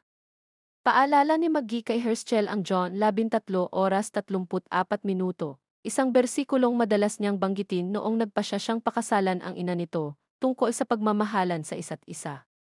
Tinanong siya ni Herschel kung problema ba ang nararamdaman niya para kay Glenn, kaya ikinuwento niya ang tungkol sa walker sa pharmacy, at kung paano siya iniligtas ni Glenn mula sa mga taong sinusubukan pang iligtas ng ama niya. Muli niya itong hiniling na magbago ang isip, sinasabing tungkol lamang ito kay Herschel at kung sino ang magiging siya. Pinigilan sila ni Jimmy upang sabihing may nakita silang dalawang nakulong na walkers. Nagpasya si Herschel ayayain si Rick na nag-aayos ng search grid para kay Sofia upang sumama sa kanya. Hinarap naman ni Shane si Lori tungkol sa pagbubuntis nito at sinabi niyang sigurado siyang sa kanya ang bata. Inamin niyang noong nakita niyang buhay si Rick, hiniling niyang hindi na sana dahil hindi raw kayang mabuhay ni Rick sa mundong ito. Sinabi ni Lori na hindi kailanman magiging kanya ang bata at anak iyon nila ni Rick.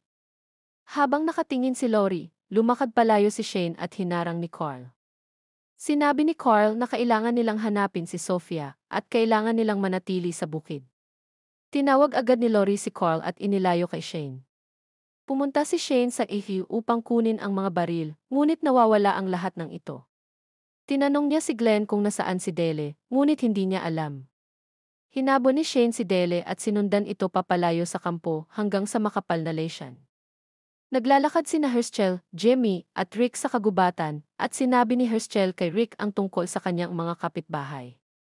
Ikinuwento niya ang isang babaeng kilala niya na may kalapit na bukid, at isang taong hindi niya kilala na nakilala niya sa trabaho, habang pinalalaya nila ang dalawang nakulong na walkers. Sabi ni Herschel na si Otis ang laging nagtitipon ng mga walker at naglalagay sa kanila sa kamalig. Tinanong ni Herschel si Rick kung kaya ba nilang tumigil sa pagpatay ng walkers, at ipinaliwanag ni Herschel ang kanyang pilosopiya tungkol sa mga walker. Sinabi niya ng diretsyo na, kung gusto nilang manatili, kailangan nilang tumigil sa pagpatay ng walkers at hayaan ang kamalig. Samantala, sa ibang lugar malapit sa kampo, naglalakad sina Daryl at Carol sa tabi ng isang sapa, at itinuro ni Daryl ang isang Cherokee Rose sa gilid ng creek. Iginiit ni Daryl na si Sofia ay nasa labas pa rin at hahanapin niya ito. Dagdag pa, sinabi niya kay Carol kung gaano siya hindi pinapansin sa kampo. Tiniyak naman ni Carol na mahahanap nila si Sofia.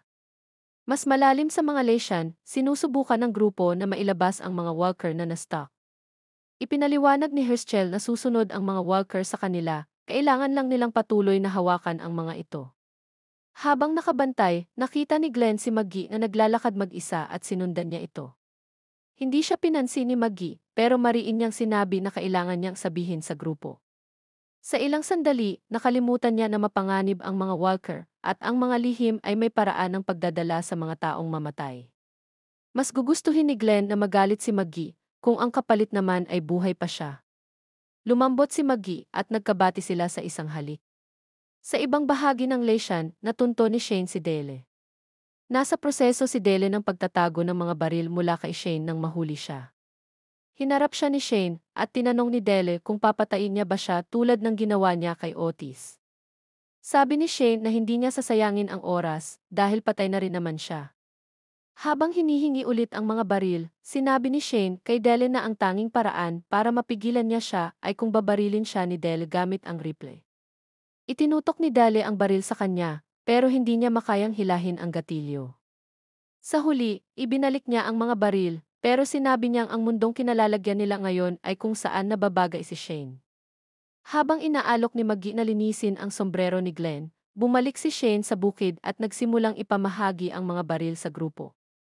Sinubukan ni na Maggie, Carl, at Laurie na pigilan siya sa balak niyang gawin. Sa malayo, nakita ni Tidog ang grupo na bumabalik kasama ang dalawang walker na nahuli nila. Paglapit nila, nakipagtalo si Shane kay Herschel tungkol sa pananaw nito sa mga walker. Dinukot ni Shane ang kanyang baril at binaril ang walker na dating si Louise, sinasabing kung isa itong buhay na tao, hindi nito kayang mabuhay sa maraming bala sa dibdib at magpatuloy pa ring sumugod. Habang nakashock si Herschel, pinatay ni Shane ang walker sa pamamagitan ng isang bala sa ulo. Ilang segundo lang, nagsimula si Shane ng isang tirada tungkol sa kung paano kailangan ng grupo na lumaban para mabuhay. At kailangan nilang tumigil sa pag-aaksaya ng oras sa walang saysay na mga bagay tulad ng pagsagip kay Sophia at pag-iingat sa mga walker sa kamalig. Pinalaya ni Shane ang mga walker mula sa kamalig at isa-isang lumabas ang mga ito. Pinatay sila ni Shane, Andrea, Tidog, at Daryl habang nanonood ang pamilya Green sa hilakbot. Sumali lang si Glenn nang pumayag si Maggie. Hindi sinubukan ni Rick na pigilan sila. Pagdating ni Dele, ang huling walker na may mahinang anyo ay lumabas mula sa kamalig at naglakad papunta sa liwanag ng araw. Nagimbal ang buong grupo nang makita nilang si Sophia iyon, suot pa rin ang kanyang sapatos at asul na rainbow na t-shirt. Ngunit maputla ang balat at ang mukha ay nasa anyo ng isang reanimated corpse. Tumakbo si Carol habang humihiyaw ng may pagdadalamhati, tinatawag ang pangalan ng anak niya, pero pinigilan siya ni Daryl. Wala ni isa sa kanila ang makapagtaas ng kanilang sandata. Pati si Shane, na ilang sandali lang ang nakalipas ay nagangalit sa galit dahil sa kawalan ng aksyon ng grupo, ay natigilan at hindi makagalaw. Si Rick ang lumapit sa huli, inilabas ang kanyang baril. Binaril niya si Sophia ng isang beses sa ulo dahil siya lamang ang may kakayanang gawin ang kinakailangan. Mataas ang emosyon pagkatapos ng masaker sa kamalig. Mabilis na lumapit si Beth sa katawan ng kanyang ina, si Annette, upang magluksa, ngunit buhay pa ito at sinubukang hawakan si Beth. Sinagip ni Andrea si Beth sa pamamagitan ng pagsaksak sa ulo ng naging zombified na si Annette. Habang naglalakad pabalik ang pamilyang Green sa bahay, binungangaan ni Shane si Herschel, dahil alam daw nito ang kinaroroonan ni Sophia, ngunit itinanggi ni Herschel na alam niyang nasa kamalig ito, at inisip na malamang ay si Otis ang naglagay sa kanya roon bago ito namatay. Galit niyang inutusan ang grupo ni Rick na umalis sa bukid.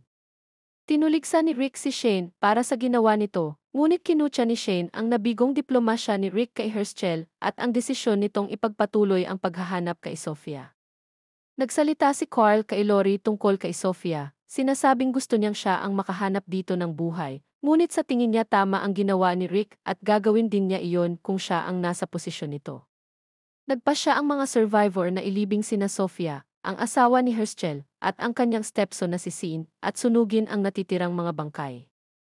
Mukhang nagdadalawang isip si Rick sa kanyang kakayahang mamuno, at inamin kay Laurie ang kanyang pagkadismaya, at napinaghanap niya ang lahat kay Sophia, kahit matagal na pala itong patay. Lalong lumala ang tensyon sa pagitan ni Shane at Dele. Tumangging dumalo si Carol sa libing ni Sophia, na ikinagalit ni Daryl.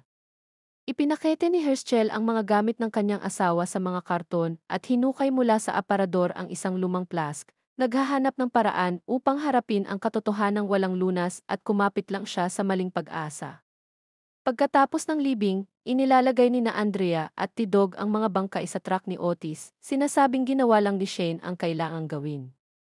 Tumuto si Dele, sinasabing nagkaroon ng bagong problema kay Herschel matapos maresolba ang issue ng kaligtasan tungkol sa mga walker sa kamalig. Tinanong ni Maggie si Glenn kung mananatili ba siya kung aalis ang grupo, ngunit hindi sigurado si Glenn kung paano sasagutin iyon. Biglang nagkasakit si Beth at nawalan ng malay. Nakakaranas siya ng lagnat at malalalang sintomas, at tila nasa isang estado ng pagkabigla.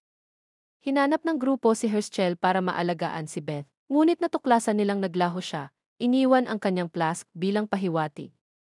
Sa mungkahi ni Maggie, nagpasya si Rick na hanapin si Herschel sa lokal na bar at isinama si Glenn bilang backup. Naghuhugas si Shane sa water pump nang lumabas mula sa gubat si Carol, puno ng putik at gasgas. Nilinis ni Shane ang kanyang mga sugat at nagbigay ng paghingi ng tawad para sa nangyari kay Sofia. Samantala, ibinunyag ni Dale kay Lori na naniniwala siyang binaril ni Shane si Otis at iniwan itong pain para makatakas at na-question ng panahon na lang bago siya pumatay ulit ng iba. Habang papunta sa bayan, ipinagtapat ni Glenn kay Rick na sinabi ni Maggie na mahal siya nito. Sabi ni Rick na kailangan nila ng higit pang magagandang bagay tulad niyon sa kanilang buhay at dapat niyang yakapin ang mga sandaling iyon.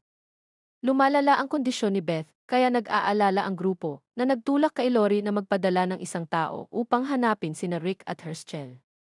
Si Daryl ang pinakamainam na pagpipilian, ngunit galit pa rin siya dahil nasayang ang mga sakripisyong ginawa niya para kay Sofia at tumangging hanapin sila. Nagdesisyon si Lori na siya na mismo ang hahanap kay Rick, ngunit habang nagmamaneho, aksidente niyang nabangga ang isang walker at bumangga ang sasakyan. Sa bar sa bayan, natagpuan ni Rick si Herschel at sinabi sa kanya ang tungkol kay Beth.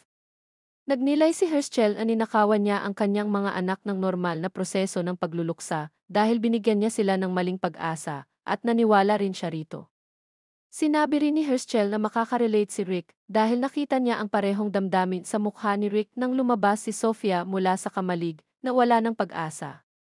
Iginiit ni Rick na walang tunay na nagbago at umaasa ang mga tao sa kanila upang maging matatag, na hindi na ito tungkol sa paniniwala nila, kundi sa pagpapanatiling ligtas ng kanilang mga mahal sa buhay at pagbibigay ng pag-asa. Tumama ito kay Herschel na inubos ang kanyang iniinom at determinadong ibinaba ang baso. Naputol sila nang bumukas ang pinto ng bar at pumasok ang dalawang estranghero. Ipinakilala ang kanilang mga sarili bilang sina Dave at Tony. Sinabi ni Dave na galing sila sa Philadelphia at sinubukan nilang maghanap ng kanlungan sa Washington DC, ngunit sarado ang mga kalsada, kaya naglakbay sila papuntang kanluran. Ibinunyag din niya na nakaengkwentro sila ng isang sundalo mula sa Fort Benning na nagsabing nasakop na ang base. Nabanggit niya na baka planuhin nilang pumunta sa Nebraska dahil mababa ang populasyon at mataas ang bilang ng baril doon. Nag-usap muna ang lima, ngunit unti-unting hindi mapakali ang mga estranghero nang ayaw ibigay ni Rick ang impormasyon tungkol sa bukid ng Green. Nagsimulang magbanta si Tony, dahilan upang tumayo si Rick na nakahawak sa kanyang baril. Nakita iyon ni Dave at sinubukang pakalmahin ang sitwasyon sa pamamagitan ng paglalagay ng kanyang sariling baril sa ibabaw ng bar at kinausap si Rick ng mas mahinahong tono. Sinusubukan ni Dave na sabihin kay Rick na desperado siya at kailangan niya ng lugar na ligtas, pero tumanggi pa rin si Rick na ibunyag ang kinaroroonan ng farm. Sinasabi sa kanila na puno na ito. Sinasabi niya na maganda sa Nebraska at dapat silang pumunta roon imbes. Habang tumatawa si Dave sa punan niyang iyon, inaabot niya ang kanyang baril sa bar, pero agad siyang binaril sa ulo ni Rick. Pagkatapos ay mabilis siyang pumihit at binaril si Tony 2 beses sa dibdib bago ito makareact, na tumilapon ito pabalik sa dingding habang dumudulas pababa sa sahig. Si Lori, na nawalan ng malay matapos ang aksidente sa sasakyan, ay nagkamalay muli habang ang isang walker ay ipinipilit ang ulo at braso nito sa basag na windshield ng kotse. Sinaksak ito ni Lori sa mukha at nakalabas. Pagkatapos ay inatake siya ng isa pang walker na sinipa niya sa lupa at hinampas sa ulo gamit ang isang hubcap bago niya ito binaril. Sa farm, ang grupo ay malapit ng maupo para kumain at napagtanto nilang nawawala si Lori. Sinabi ni Daryl kay Carol na hiningi nitong hanapin niya si Herschel, pero tumanggi siya. Iyon kaya't iniisip niyang nagpunta si Lori mag-isa papuntang bayan. Umalis si Shane para hanapin siya, pero pagdating niya sa lugar ng aksidente, ang nakita lang niya ay ang dalawang walker na pinatay ni Lori. Sa huli, nakita niya si Lori na patuloy na naglalakad papuntang bayan. Sa kabila ng aksidente niya, sabay silang bumalik sa farm, nagsinungaling si Shane kay Lori sa pagsasabing nakabalik na si Rick. Pagdating nila sa farm, nalaman ni Lori na nagsinungaling si Shane at hinarap niya ito, pero ipinagtanggol niya ang sarili sa grupo, sinasabing pinoprotektahan lang niya ang sanggol na ibinunyag sa lahat, kasama si Carl, na buntis si Lori. Samantala, sa bayan, matapos patayin sina Dave at Tony, sina Rick, Herschel at Glenn ay papalabas na sana ng carriage bar, pero naipit sila sa saloon ng grupo nina Dave at Tony. Sinabi ni Rick sa kanila na sina Dave at Tony ang unang naglabas ng baril at na isa iyong malungkot na pagkakamali na maaari namang pag-usapan. Pero ang grupo ay nagpaputok sa kanila upang ipaghiganti ang kanilang mga kaibigan. Sinabi ni Rick kay Glenn na tingnan ang likurang labasan. Habang bumababa si Glenn sa ilang umuugong na hagdan at papalapit sa pinto, isang anino sa labas ang umabot sa hawakan at sinimulang ikutin ito, pero binaril ni Glenn sa salamin at natakot ito. Sinabi ni Rick kay Herschel na takpan si Glenn habang tatakbo siya papunta sa sasakyan. Isang lalaking nagangalang Sean, na bahagi ng grupo, ang palihim na lumapit sa likuran ni Glenn at tinangkang barilin siya, pero binaril siya ni Herschel at nasugatan si Sean na nagsimulang sumigaw sa sakit. Tinanong ni Rick si Herschel kung ano ang nangyari. Sabi niya iniisip niyang tinamaan si Glenn. Nakita ni Rick na si Glenn ay nakayuko lang sa likod ng dumpster.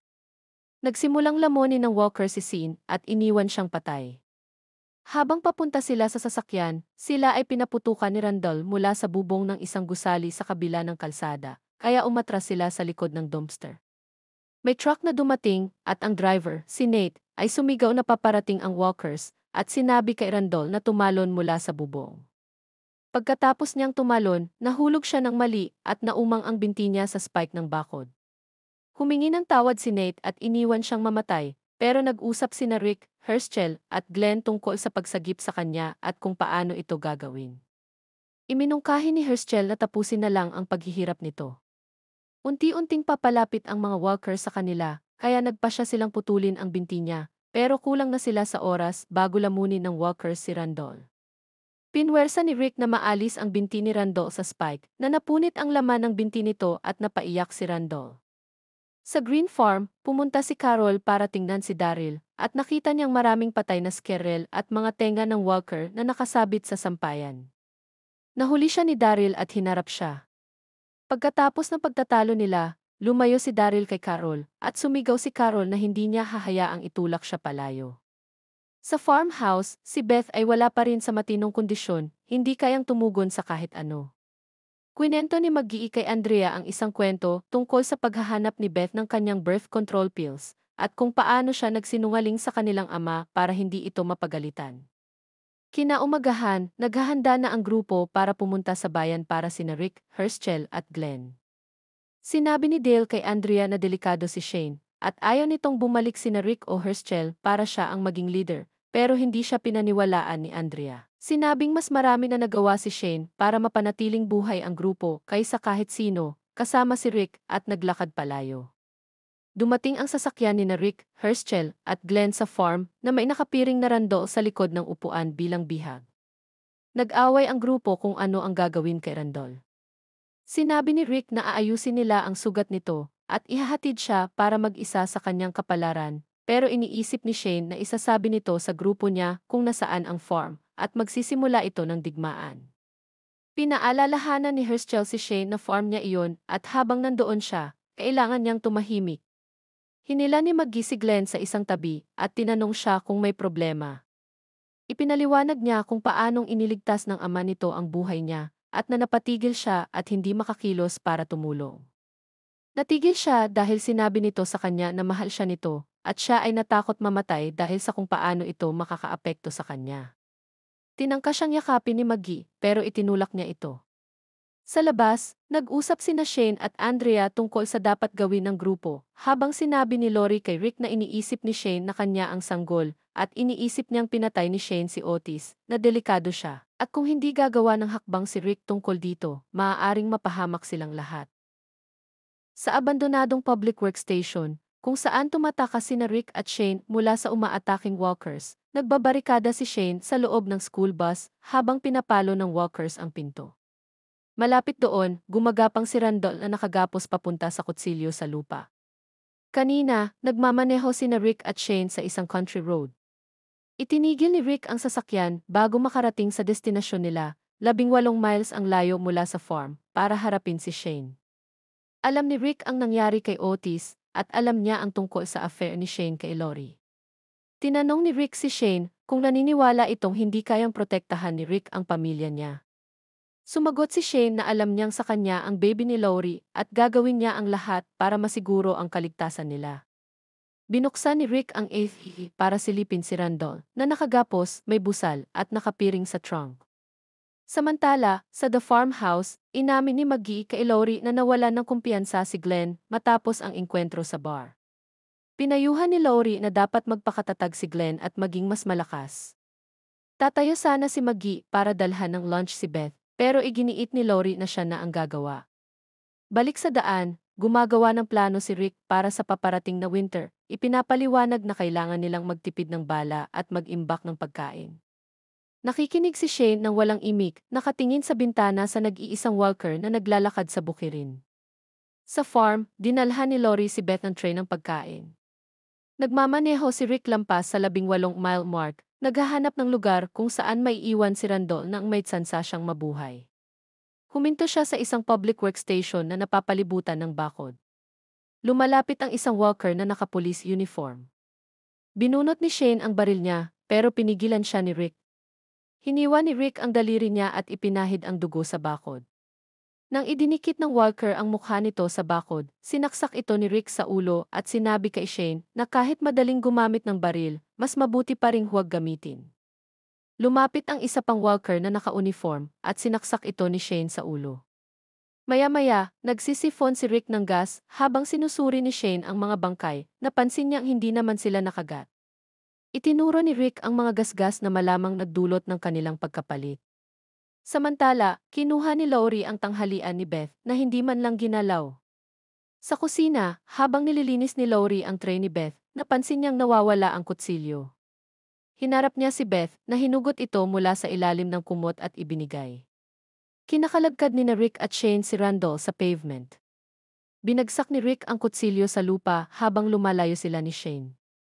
Nagsusumamo si Randall na huwag siyang iwan, sinisikap ipaliwanag na normal siyang tao at nag-aral pa siya kasama ni Maggie.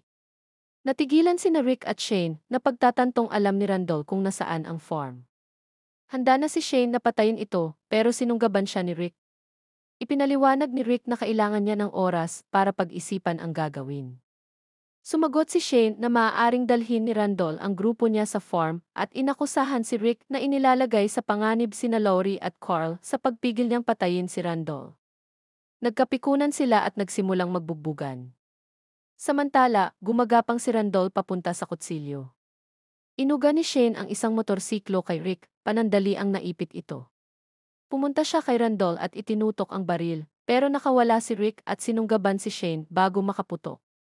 Nang makuha ni Rick ang upper hand, galit na kinuha ni Shane ang isang wrench at ibinato kay Rick. Naiwasan ito ni Rick, pero tumagos ang wrench sa bintana ng building, nagresulta sa paglabas ng 12 ng walkers. Tumakbo si Shane palayo sa dagsa. Lumapit isang walker kay Randall na nakapagpawala sa sarili sa tamang oras para patayin ito. Ubos ang bala ni Rick habang tinatambakan siya ng walkers. Sa farm, pinagalitan ni Maggie si Beth dahil sa pag-iisip ng suicide. Nakikinig sina Lori at Andrea mula sa kusina. Sinabi ni Andrea na hindi dapat kinuha ni Lori ang kutsilyo at may karapatan si Beth pumili kung gusto niyang mabuhay o hindi. Sumagot si Lori na nalampasan ni Andrea ang sarili niyang death wish sa pamamagitan ng pag-iwas sa mga gawain. Inakusahan ni Andrea si Lori na hindi pinapahalagahan ang mga biyaya niya, nagkaroon ng affair kay Shane, na ibalik si Rick at nailigtas si Carl, habang ang iba ay naghihirap. Samantala, sinusubukan ni Beth kumbinsihin si Maggie na dapat na silang magpakamatay. Pumasok si Andrea at inalok na siya ang magbantay kay Beth habang nagpapahangin si Maggie. Sa public workstation, nagbabarikada si Shane sa school bus laban sa walkers. Natagpuan ni Rick si Randall at kinalagkad papunta sa FD. Mula sa bus, pinapanood ni Shane habang iniiwan siya ng partner niya. Bumalik si Rick at kinuha ang handgun mula sa 2 patay na pulis. Nagkulong si Beth sa banyo at binasag ang salamin. Binuksan ni Lori ang pinto, pero bago iyon ay naghiwa na si Beth ng pulso. Sa bus, naubusan na ng oras si Shane laban sa walkers nang sumalpok ang AC sa gate. Nagmamaneho si Randall habang nakasilip si Rick at nagpapaputok sa mga walkers. Tumakbo si Shane sa likod ng bus at tumalon papasok sa FD. Tumakbo si Andrea sa The Farmhouse pagkatapos ng tangkang suicide ni Beth. Sinabi ni Lori na hindi malalim ang hiwa ni Beth. Tingin ni Andrea ay senyales iyon na gusto pa ring mabuhay si Beth. Pero galit na hindi sang-ayon si Maggie at sinabing huwag nang lumapit si Andrea sa kanya o sa bahay. Balik sa daan, ginapos ni na Rick at Shane si Randall at inihagi sa trunk. Mag-isa, inamin ni Rick na malamang papatayin niya si Randall, pero pag-iisipan pa niya. Sinabi ni Rick kay Shane na kung gusto niyang manatiling kasama, dapat sundin niya si Rick bilang leader, sabay balik ng baril sa kanya. Habang nag-iisip si Shane, nakamasid siya sa nag-iisang walker na pag-alagala sa masukal na bukirin. Sa slaughter shed ng farm, iniinteroga at binubugbog ni Daryl si Randall. Inamin ni Randall na kasama siya sa isang armadong grupo na may 30 katao. May mga pagkakataon daw na nanggahasa sila ng babae. Pero giit ni Randall, hindi raw siya ganoon. Nagulat si Daryl sa grupo. Idinagdag ni Rick na panganib si Randall at dapat siyang patayin. Hindi ka pwedeng basta magdesisyon na kunin ang buhay ng isang tao. Pigil ni Dale na nakiusap kay Rick na bigyan siya ng oras para kausapin ang grupo at humanap ng ibang paraan. Pumayag si Rick na bigyan siya ng maghapon. Hiniling ni Dale kay Andrea na bantayan si Randall laban kay Shane habang kinakausap niya ang iba. Tinanong niya kung sang-ayon si Andrea na patayin si Randall. Ang mundong kilala natin ay wala na, paliwanag ni Dale, pero ang pagpili na manatiling may pagkatao, desisyon iyon. Pumayag si Andrea na magbantay kay Randall, pero hindi dahil tama ka, sabi niya. Mula sa loob ng slaughter shed, narinig ni Randall si Shane na dumarating kasama si Carl. Curious si Carl tungkol sa preso, pero sinabi ni Shane na mga matatanda na ang bahala. Tinanong ni Shane si Andrea, na nagbabantay sa labas, kung pipigilan ba niya ito kung susubukan niyang barilin si Randall. Sinabi niyang, ibinahagi ni Shane ang hinala niyang hindi kakayanin ni Rick ang pagbitay. Samantala, pinapanood ni Carl si Randall mula sa itaas ng shed. Napansin siya ni Randall. Wala akong ginawa, sabi ni Randall kay Carl, nakikiusap na pakawalan siya. Unti-unting lumalapit si Carl kay Randall, pero nahinto nang pumasok si Shane. Itinulak ni Shane ang baril sa mukha ni Randall at hinila palabas si Carl. Tigilan mo ang pagsubok mong mamatay, saway niya. Lumapit si Dale kay Daryl tungkol kay Randall. Wasak na ang grupong to, sabi ni Daryl, at wala siyang pakialam kung ano ang mangyayari. Hiniling ni Dale na samahan siya, pero tumanggi si Daryl. Natagpuan ni Lori si Rick habang nagtatali ito ng lubid sa barn. Tinanong niya kung sang-ayon siya sa desisyon nito. Kung sa tingin mo ay tama, sagot niya, at tinanong ang nangyari sa daan kasama si Shane. Hindi na siya magiging problema, sagot ni Rick. Nakaluhod si Carl sa libingan ni Sofia nang dumating si Carol. Makikita raw nila si Sofia sa langit. Sinabi niya sa kanya. Sumagot si Carl na ang langit ay isa na namang kasinungalingan at kung naniniwala ka doon, tanga ka. Maya-maya, sinermona ni Rick si Carl dahil sa pagsagot kay Carol. Pumunta si Dale kay Herschel, humihingi ng suporta. Ayokong malaman, git ni Herschel. Ipinaubaya ko kay Rick. Naglakad si Carl papunta sa camp ni Daryl at nakita niya ang isang handgun na nakatago sa sadlebag ng motorsiklo ni Daryl. Ibinulsa niya iyon at pumunta sa kagubatan. Nadaanan ni Carl ang isang walker na naipit sa putik ng creek bed. Naaliw siya at nagsimulang maghagis ng bato sa walker, saka lumapit para barilin ito gamit ang baril ni Daryl. Biglang sumugod ang walker kay Carl, nakawala sa putik, at hinawakan ang binti ni Carl. Natumba si Carl ngunit nakatakas. Samantala, sinusubukan ni Dale kumbinsihin si Shane na patawarin si Randall. Binigyan ni Shane ng kredito si Dale sa pagsisikap at sinabing kung makukumbinsi ni Dale ang iba, sasang-ayon siya. Pero sinasabi ko na sa'yo ngayon, babala ni Shane, nagkakamali ka. Sa The Farmhouse, natagpuan ni Glenn si Herschel na tinitingnan si Beth. Tinanong ni Herschel si Glenn tungkol sa pamilya niya at ikinuwento ang Irish heritage niya. Binigyan niya si Glenn ng pocket watch na pagmamay-ari ng lolo niya. Habang lumulubog ang araw, muling tinanong ni Rick si Lori kung tama ba ang ginagawa niya. Tumango si Lori. Nagtipon ang grupo sa loob ng bahay. Tinanong ni Rick kung may sinuman na naniniwalang dapat patawarin si Randall. Sabi ni Dele, ang tanging naniniwala ay siya at si Glenn, ngunit pumapanig din si Glenn kay Rick. Hindi siya kabilang sa atin, sabi ni Glenn. Nakiusap si Dale na bigyan si Randall ng pagkakataong patunayan ang sarili, ngunit iginiit ng iba na hindi sila magiging ligtas kung nasa paligid siya. Kung gagawin natin ito, sabi ni Dele, sinasabi nating wala ng pag-asa. Nakiusap si Dele sa grupo na gawin ang tama. Sa huli, pumayag si Andrea, ngunit nanatiling tahimik ang iba. Malungkot na umalis si Dele sa silid. Sira na ang grupong ito, sabi niya, inuulit ang sinabi ni Daryl. Pagkatapos, dinala ni na Rick, Shane, at Daryl si Randall sa barn at pinatuwad ito. Tinanong ni Rick kung may huling salita siya. Umiyak si Randall, nakiusap para sa buhay niya. Habang itataas ni Rick ang baril, pumasok si Carl sa barn. Gawin mo, Dad, sabi niya. Nabigla si Rick, ibinaba ang baril at iniutos na ilayo si Randall. Galit na umalis si Shane sa barn. Dinala ni Rick si Carl pabalik sa camp at sinabi kay Lori ang nangyari. Gusto niyang panoorin, sabi ni Rick. Hindi ko kaya. Samantala, naglalakad si Dale sa bukirin. Narinig niya ang ungol ng isang naghihingalong baka at sinundan iyon. Nakatay ang baka, butas ang tiyan. Paglingon niya, inatake siya ng parehong walker na nakita ni Carl sa creek bed. Sa camp, narinig ng iba ang sigaw ni Dale. Tumakbo si Daryl sa pinangyarihan, kung saan nakapatong ang walker kay Dale at kinakain ang tiyan niya. Sinaksak ni Daryl ang walker sa ulo, saka sumigaw ng tulong. Malubha ang sugat ni Dale. Kita ang mga bituka niya. Nag-shock siya. Dumating sina Rick at ang grupo at nabigla sa kalagayan ni Dale. Pagdating ni Herschel, sinabi niyang hindi na maililigtas si Dale. Habang nagpupumigla si Dale sa lupa, nakita ni Carl ang bangkay ng walker na hinahagisan niya kanina, nakahandusay malapit. Nangilabot siya at tumakbo sa kandungan ni Lori. Nakiusap si Andrea kay Rick na tulungan si Dale. Inilabas ni Rick ang baril, ngunit dahil hindi pa siya kailanman bumaril sa taong walang laban, hindi niya magawa. Kinuha ni Daryl ang baril at itinutok sa ulo ni Dale. Pasensya na, kapatid, malungkot na sabi ni Daryl at binaril siya. Nagdaos ng libing ang grupo para kay Dale. Pagkatapos, sinabi ni Rick na patutunayan nila na mali si Dale, na kaya pa rin ang grupo magtulungan. Pinayagan ni Herschel ang lahat maliban kay Shane na lumipat sa bahay dahil sa antagonistikong ugali ni Shane. Plano ni Rick na sila ni Daryl ang magdadala kay Randall sa kalapit na bayan at iiwan ito doon.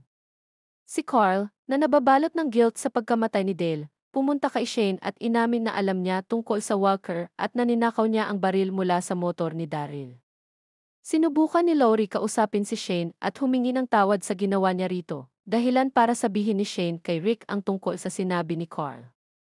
Idineklara ni Rick na ang pangunahing pakay nila ay ang pag-alis kay Randall, ngunit kinausap si Carl at hinikayat siyang hawakan ang baril dahil hindi na sila pwedeng mabuhay nang hindi kumikilos. Pumasok si Shane sa barn at pinanood si Randall, na tuklasang sinusubukan nitong makawala sa gapos. Nang maghanda sina Rick at Daryl umalis, pinapunta nila si Tidog para kunin si Randall.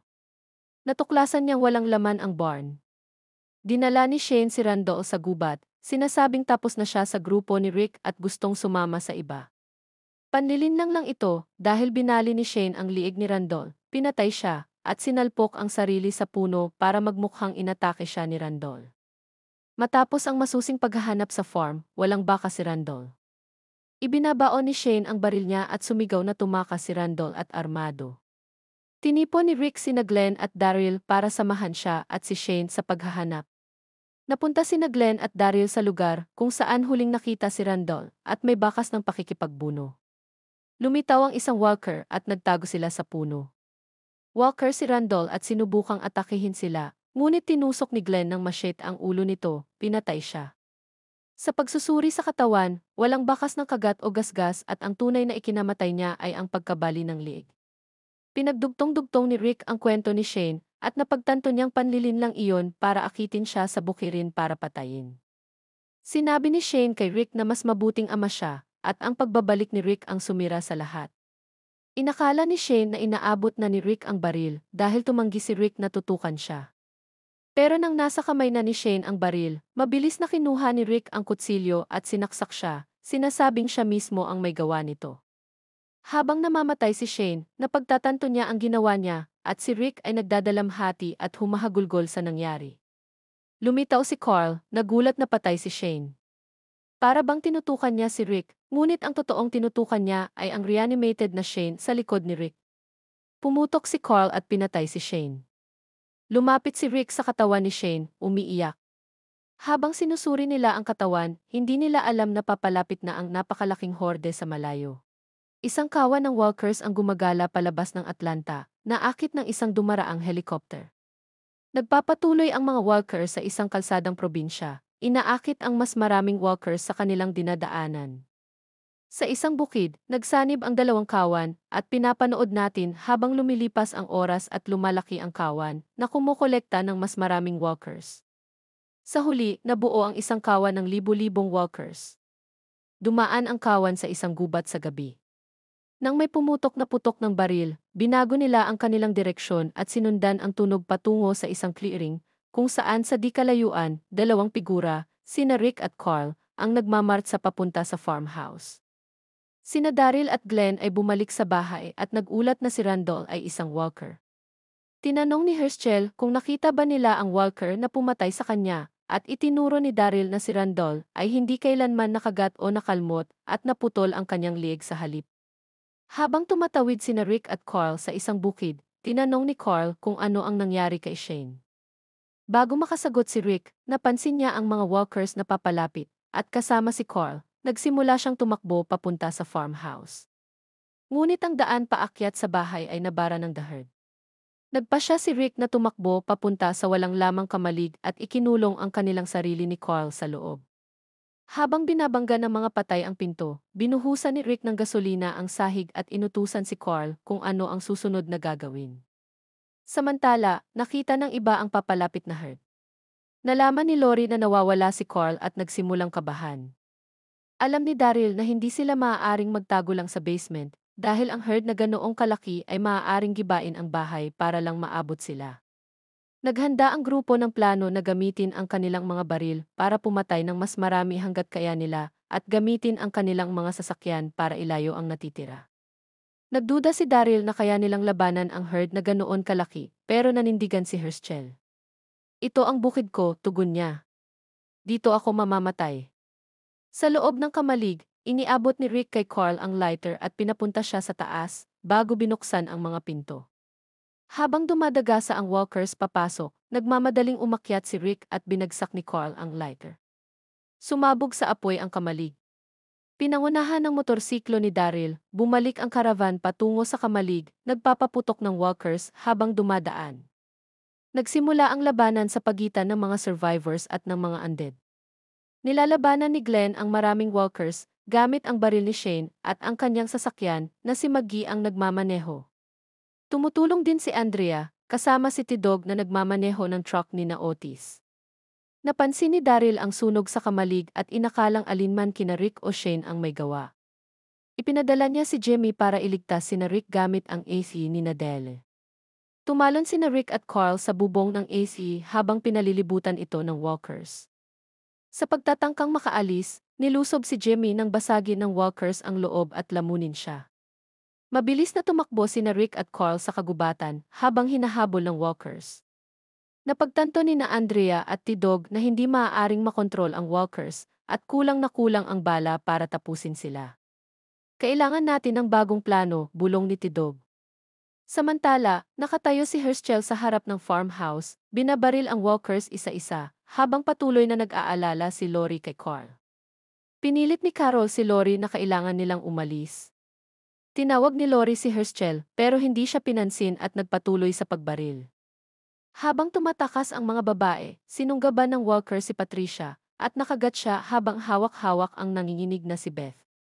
Sa huli, binitawan ni Beth ang kanyang kamay at tumakas kasama si Lori habang si Patricia ay nilamon ng walkers. Nahiwalay si Carol sa dalawa at na-corner. Huminto si Tidog at sumakay sina Lori at Beth habang bumaba si Andrea para tulungan si Carol. Binaril ang dalawang walkers bago siya salakayin ng pangatlo mula sa likod. Bumaling siya at nagpaputok mula sa truck. Nakita ni na Lori, Beth, at Tidog ang walker na bumagsak kay Andrea at inakalang patay siya. Nilusob ng walkers ang truck at umalis si T-Dog. Maya-maya, gumapang si Andrea mula sa ilalim ng patay na walker, buhay at walang pinsala. Sa edit ni Shane, sinubukan ni na Maggie at Glenn na sundan ang truck, ngunit naharang ng walkers. Inutusan ni Glenn si Maggie na umurong, pero nag-aalala siya sa iba. Tapos na, sigaw ni Glenn. Umalis ka na sa farm ngayon. Patuloy na tumutol si Maggie, pero nang may walker na bumagsak sa windshield, nataranta siya at napaatras ang sasakyan bago tuluyang umalis sa farm. Balik sa bahay, patuloy na lumalaban si Herschel. Naubusan ng bala, umatras si Herschel para mag-reload habang may papalapit na walker sa likod niya. Bago pa siya makagat, dumating si Rick at pinatay ito, at sinabihang kailangan na nilang umalis. Kasama si Carl, umalis sila mula sa mga walkers na papalapit. Sinubukan ni Andrea na tawagin si Rick, pero nalunod ang boses niya sa mga ungol ng walkers. Habol ng walkers, tumakbo siya sa kakahuyan dala ang bag ng mga baril. Ang huling umalis sa farm ay si Daryl, na napanood ang naglalagablab na kamalig mula sa malayo, hanggang marinig niya ang desperadong sigaw ni Carol. Tinungo niya ito, sinagip si Carol gamit ang kanyang motorsiklo, at magkasama silang umalis. Patuloy na nasusunog ang kamalig at sa huli ay gumuho. Nasunog ang EC sa proseso. Malungkot na tumingin si Herschel ng huling beses sa kanyang bukid, na ngayon ay lubusang napuno ng walkers, habang umaalis sila sa lugar pagsapit ng madaling araw. Nagmamaneho sina Glenn at Maggie sa isang kalsadang lupa. Inutusan ni Glenn si Maggie na bumalik sa highway, ngunit masyado itong paralisado sa takot. Tiniyak ni Glenn kay Maggie na magiging ayos ang pamilya niya. Mahal kita, pag-amin niya. Matagal ko na dapat sinabi. Bumalik sina Rick, Herschel, at Carl sa highway malapit sa sasakyang iniwan nila ng mga supplies para kay Sophia. Gusto ni Carl bumalik para kay Lori, pero nag-aatubili si Rick. Bakit tayo tumatakbo? Sigaw ni Carl sa kanyang ama. Tiniyak ni Herschel kay Rick na tama ang ginagawa niya. Kailangan mong mailigtas ang anak mo, sabi niya, na inalok pang maiwan para hintayin ang iba. Iginiit ni Rick na manatili silang magkakasama. Sa ibang lugar, iginiit ni Lori na bumalik sila sa highway, ngunit sinabi ni T-Dog na dapat silang tumungo sa silangan patungo sa baybayin. Tinakot ni Lori na bababa siya ng truck kung hindi ito babalik, at nang halos gawin niya iyon, napilitan itong sumunod. Handa na sanang umalis si Rick sa highway nang marinig niya ang ugong ng makina sa malayo, ang mga sasakyan ng iba pang survivors. Matapos magsama-sama muli, iniulat ni Rick na sina Shane at Jimmy ay hindi nakaligtas. Nagulat si Lori sa balita ng pagkamatay ni Shane, ngunit natuwa na ligtas si Carl. Iniulat naman ni Beth ang sinapit ni Patricia, bago ituro ni Carol na maaaring buhay pa si Andrea. Naghanda si Daryl para hanapin siya nang pigilan siya ni Rick, sinasabing imposible na siyang matagpuan. Kalaunan, bumibiyahe ang ibang survivors sa isang kalsadang probinsya. Naubusan ng gasolina ang AC ni Herschel, at idineklara ni Rick na magkakamp sila sa tabi ng kalsada at maghahanap ng supplies kinaumagahan, ngunit nagduda ang iba. Natagpuan natin ang isa't isa, kahit halos imposible, iginiit niya. Hindi pinayagan ni Rick ang sinuman na umalis at malagay sa panganib na maiwan ng walang sasakyan. Tutol si Glenn, sabi niya stranded na sila, at mas masama pa, nagkalat ang walkers. Naniniwala si Rick na may isang lugar kung saan sila makakabuo ng bagong buhay. Kailangan lang natin itong hanapin, anya. Binanggit ni Daryl si Randall, ipinaliwanag na nagbago ito nang hindi nakagat. Lahat tayo ay infected, bulong ni Rick, pangit at mabigat. Sa CF, sinabi sa akin ni Jenner. Kung ano man iyon, taglay natin lahat. Nagalit ang iba kay Rick dahil itinago niya ang sikreto ni Jenner, ngunit iginiit ni Rick na hindi niya tiyak kung totoo iyon. Lumayo si Rick sa grupo at sinundan siya ni Lori. Ako ang pumatay sa kanya, pag-amin ni Rick kay Lori tungkol kay Shane. Wala siyang iniwan sa aking pagpipilian, sabi niya. Gusto kong patay siya, sabi ni Rick. Nagbago siya. Doon ko nalaman na tama si Jenner. Nagpatuloy si Rick, si Carl ang pumatay sa kanya. Gulat na gulat si Lori at umatras mula kay Rick. Sinubukan siyang hawakan ni Rick, ngunit umatras siya. Tinitingnan si Rick nang may galit dahil hinayaan niyang patayin ni Carl si Shane. Samantala, tumatakbo si Andrea sa kagubatan, pinapatay ang walkers, ngunit naubusan ng bala. Nadapa siya ng isang walker, ngunit bago siya makagat, naputol ang ulo nito. Habang bumabagsak ang katawan ng Walker, nakita ni Andrea ang isang nakahood na figura na maihawak na katana at may dalawang Walkers na walang panga at walang braso, naka-chain sa liig gamit ang shackles. Nagkukumpulan ang iba sa paligid ng campfire, patuloy na kinukwestiyon ang pamumuno ni Rick. Sinabi ni Carol kay Daryl na dapat siyang mamuno bilang isang taong may dangal. May dangal si Rick, giit ni Daryl. Sinubukan din ni Maggie na kumbinsihin si Glenn na iwan ang iba, ngunit pinigil siya ni Herschel. May ingay na umalingaw sa malayo. Tumanggi pa rin si Rick na hayaan ang sinuman na imbestigahan ito. Pinilit siya ni Carol na kumilos at napikon si Rick, sinasabing hindi niya hiniling na siya ang mamuno. Pinatay ko ang pinakamatalik kong kaibigan para sa inyo, sa ngalan ng Diyos, sigaw niya sa grupo. Ibinaon ni Carl ang kanyang mukha sa balikat ni Lori, umiiyak. Ipinaliwanag ni Rick na si Shane ang nag-setup ng insidente kay Randall para mapatay niya si Rick. Wala akong pagpipilian. Siguro mas mabuti pa kayong wala ako, pagpapatuloy ni Rick, hinihikayat silang iwan siya. Sinasabi kong may lugar para sa atin, pero baka isa na naman itong kathang-isip. Hinamon niya silang umalis, ngunit walang gumalaw, kahit nakatitig silang lahat sa kanya sa gulat. Walang aalis, tanong ni Rick. At nagbigay siya ng huling babala. Kung mananatili kayo, hindi na ito isang demokrasya. Tumaliko si Rick sa grupo. Habang tumataas ang kamera sa ibabaw ng mga puno, makikita sa dilim malapit ang isang malaking grupo ng gusali, isang kulungan. At dito nagtatapos ang Season 2, like and subscribe, comment kayo para sa Season 3.